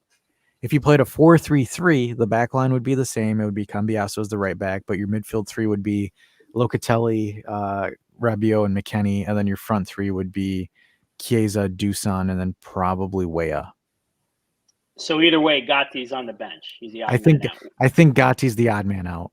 Yeah, which makes sense because he can't even make the starting lineup in a weak Italian national team to back for. So they also still play a Cherleby, so I don't know. Yeah, that's why. But I think it's just because Gatti just doesn't. I don't know. But I mean, we're also going to have those same questions about Bremer, right? Because Bremer struggled in the back four. Yeah, but again, I think they might be training on the side. Yeah, I think that's the one thing. One of the right back or left back is always running up doesn't it become a back three and then Bremer is the central defender of a back three, even if it's 4-2-3-1, or it doesn't work like that? No, it doesn't work that way because when you're doing a back four, your middle center backs, your two center backs are going to be the deepest liars. Oh, so there's Right always now, two. it's always central two. defenders. Okay. Tactically, it's always two. So, like for example, I can show the board, and don't you dare laugh at me, Sal. We're laughing at you. So with the board, because it's easier. It's easier if I show you. No, I'm all for it, man. This is what I've been waiting for. I know. Oh boy.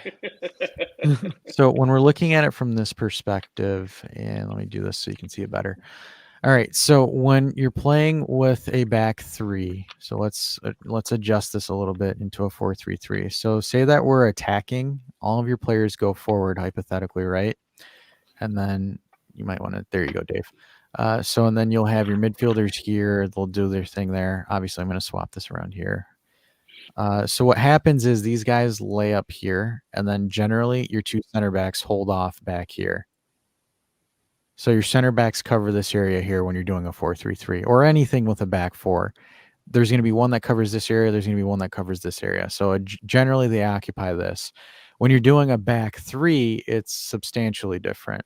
So what happens is let me find a center back that I can use here.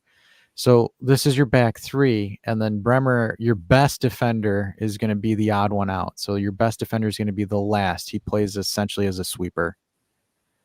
So That's Bremer now.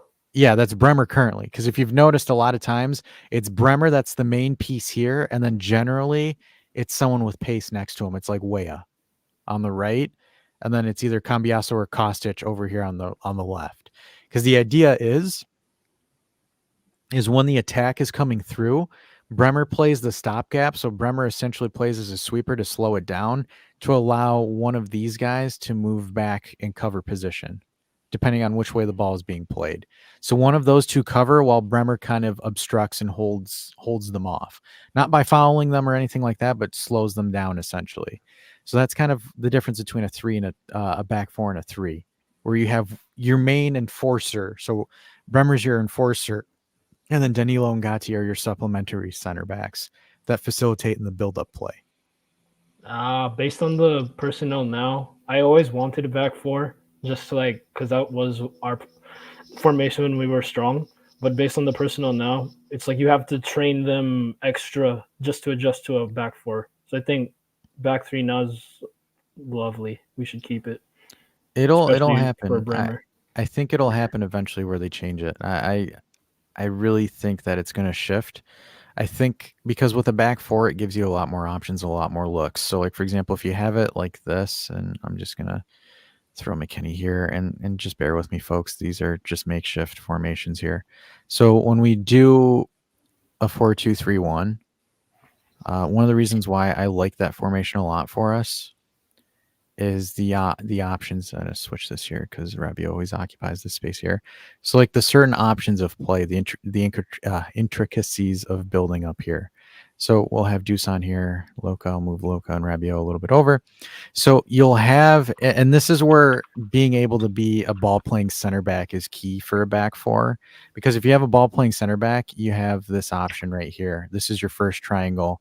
This is your other triangle when you attack here. And then with Loca, it transitions to the secondary triangle here. And then with Rabiot, and this is why Yildiz is key, because Yildiz is the main piece for both offensive phases of play.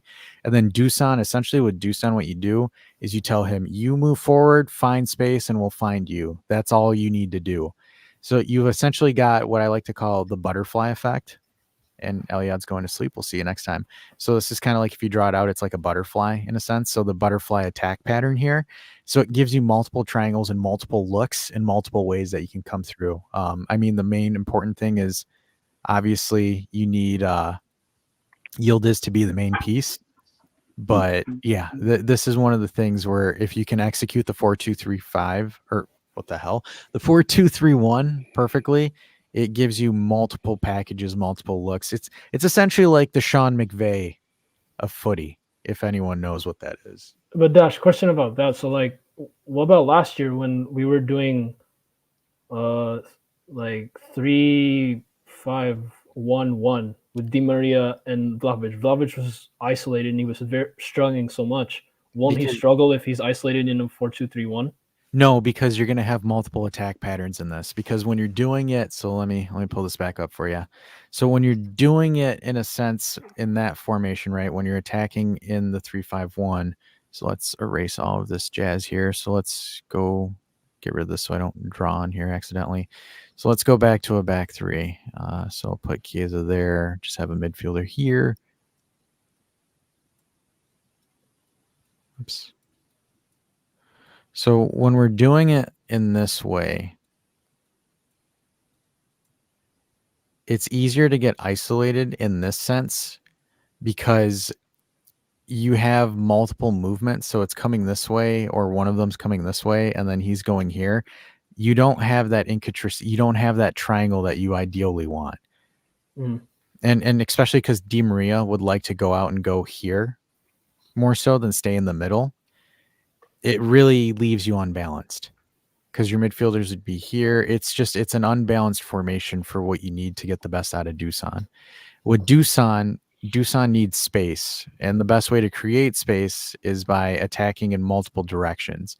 Because with Cambiasso and McKennie as the wing backs, it's different from a left wing position. As a wing back, you kind of have to play a little bit of both sides of the field, to go up, go down, go up, go down. With a winger position, you generally have more responsibility on the offensive phase to stretch. Your job is to stretch the defense out. Because if you're able to stretch them out here, so you'll have the center back covering this area here. You'll have a center back covering here. You have the right back covering over here.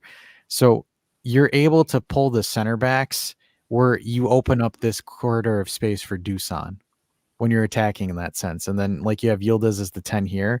So Yildiz would occupy a defensive midfielder. So when you're pulling players in that perspective, so let me be a little bit more realistic here on the setup. So you'll have the backs here. So 2 and 3 here have to split. One has to cover the back end of Cambiasso and Chiesa, where they also have to keep an eye on Dusan, which will open him up as well. So the idea is when you're attacking in a 4-2-3-1, you're spreading their defense to where Dusan gets more one-on-one chances or more clean-cut chances where Dusan just has to take the ball and shoot, create space, create his own shot. So in theory, this works very beneficial for Dusan. This will actually help him out a lot. It'll really, really skyrocket his output. The reason why we don't do it is, again, the defensive coverage. And right now our midfielders aren't strong to dictate play. I think they're getting to that point where Rabiot, Locatelli, and Yildiz are able to facilitate ball movement and do what they need to do. I think they'll get there. They're just not there yet for it. I have a question. So was this for 3-5? Oh, real quick. Thanks 3, for 5, the breakdown. That was so beneficial. I gotta leave. All right, we'll see ya. Yeah, thanks, guys. That's a 4-2-3-1. That's not a 3-5. 4-2-3-1. Yeah, that's not a 3-5-2.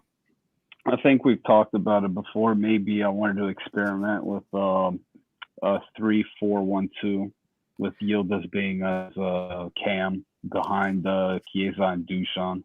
You're going to run into the problem of Chiesa dragging out wide, right? That's going to be the main issue. And then Dusan is going to go into the middle, and then that leaves a gap on the right side of the field, and that leaves you unbalanced. You need to have it where each player has their own respective real estate or zone that they're covering and responsible for, and then you just finalize it and you stretch it there, and it goes from there. That's why I'm not too crazy about a 3-4-1-2 is because it's unbalanced on the offensive end, and one player is going to essentially step on the other player's shoes. Yeah. Plus, I think too, another thing we have to consider if we're going to go 3 behind the striker is Sule's an option, either as a starter or as a depth piece. Yeah, there's those young guys.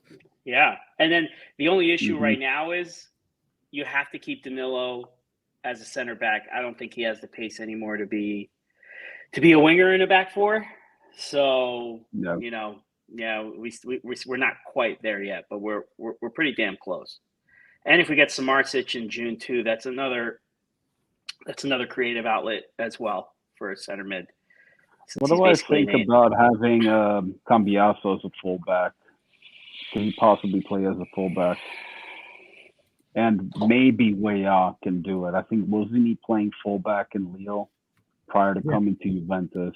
He is. Yeah, they can be also for sure. Because he was a left back. I think Weah can do it as well. For what I do remember, prior to coming to Juve, he did play as a right back for Lille. So I think he's capable of playing a right back position.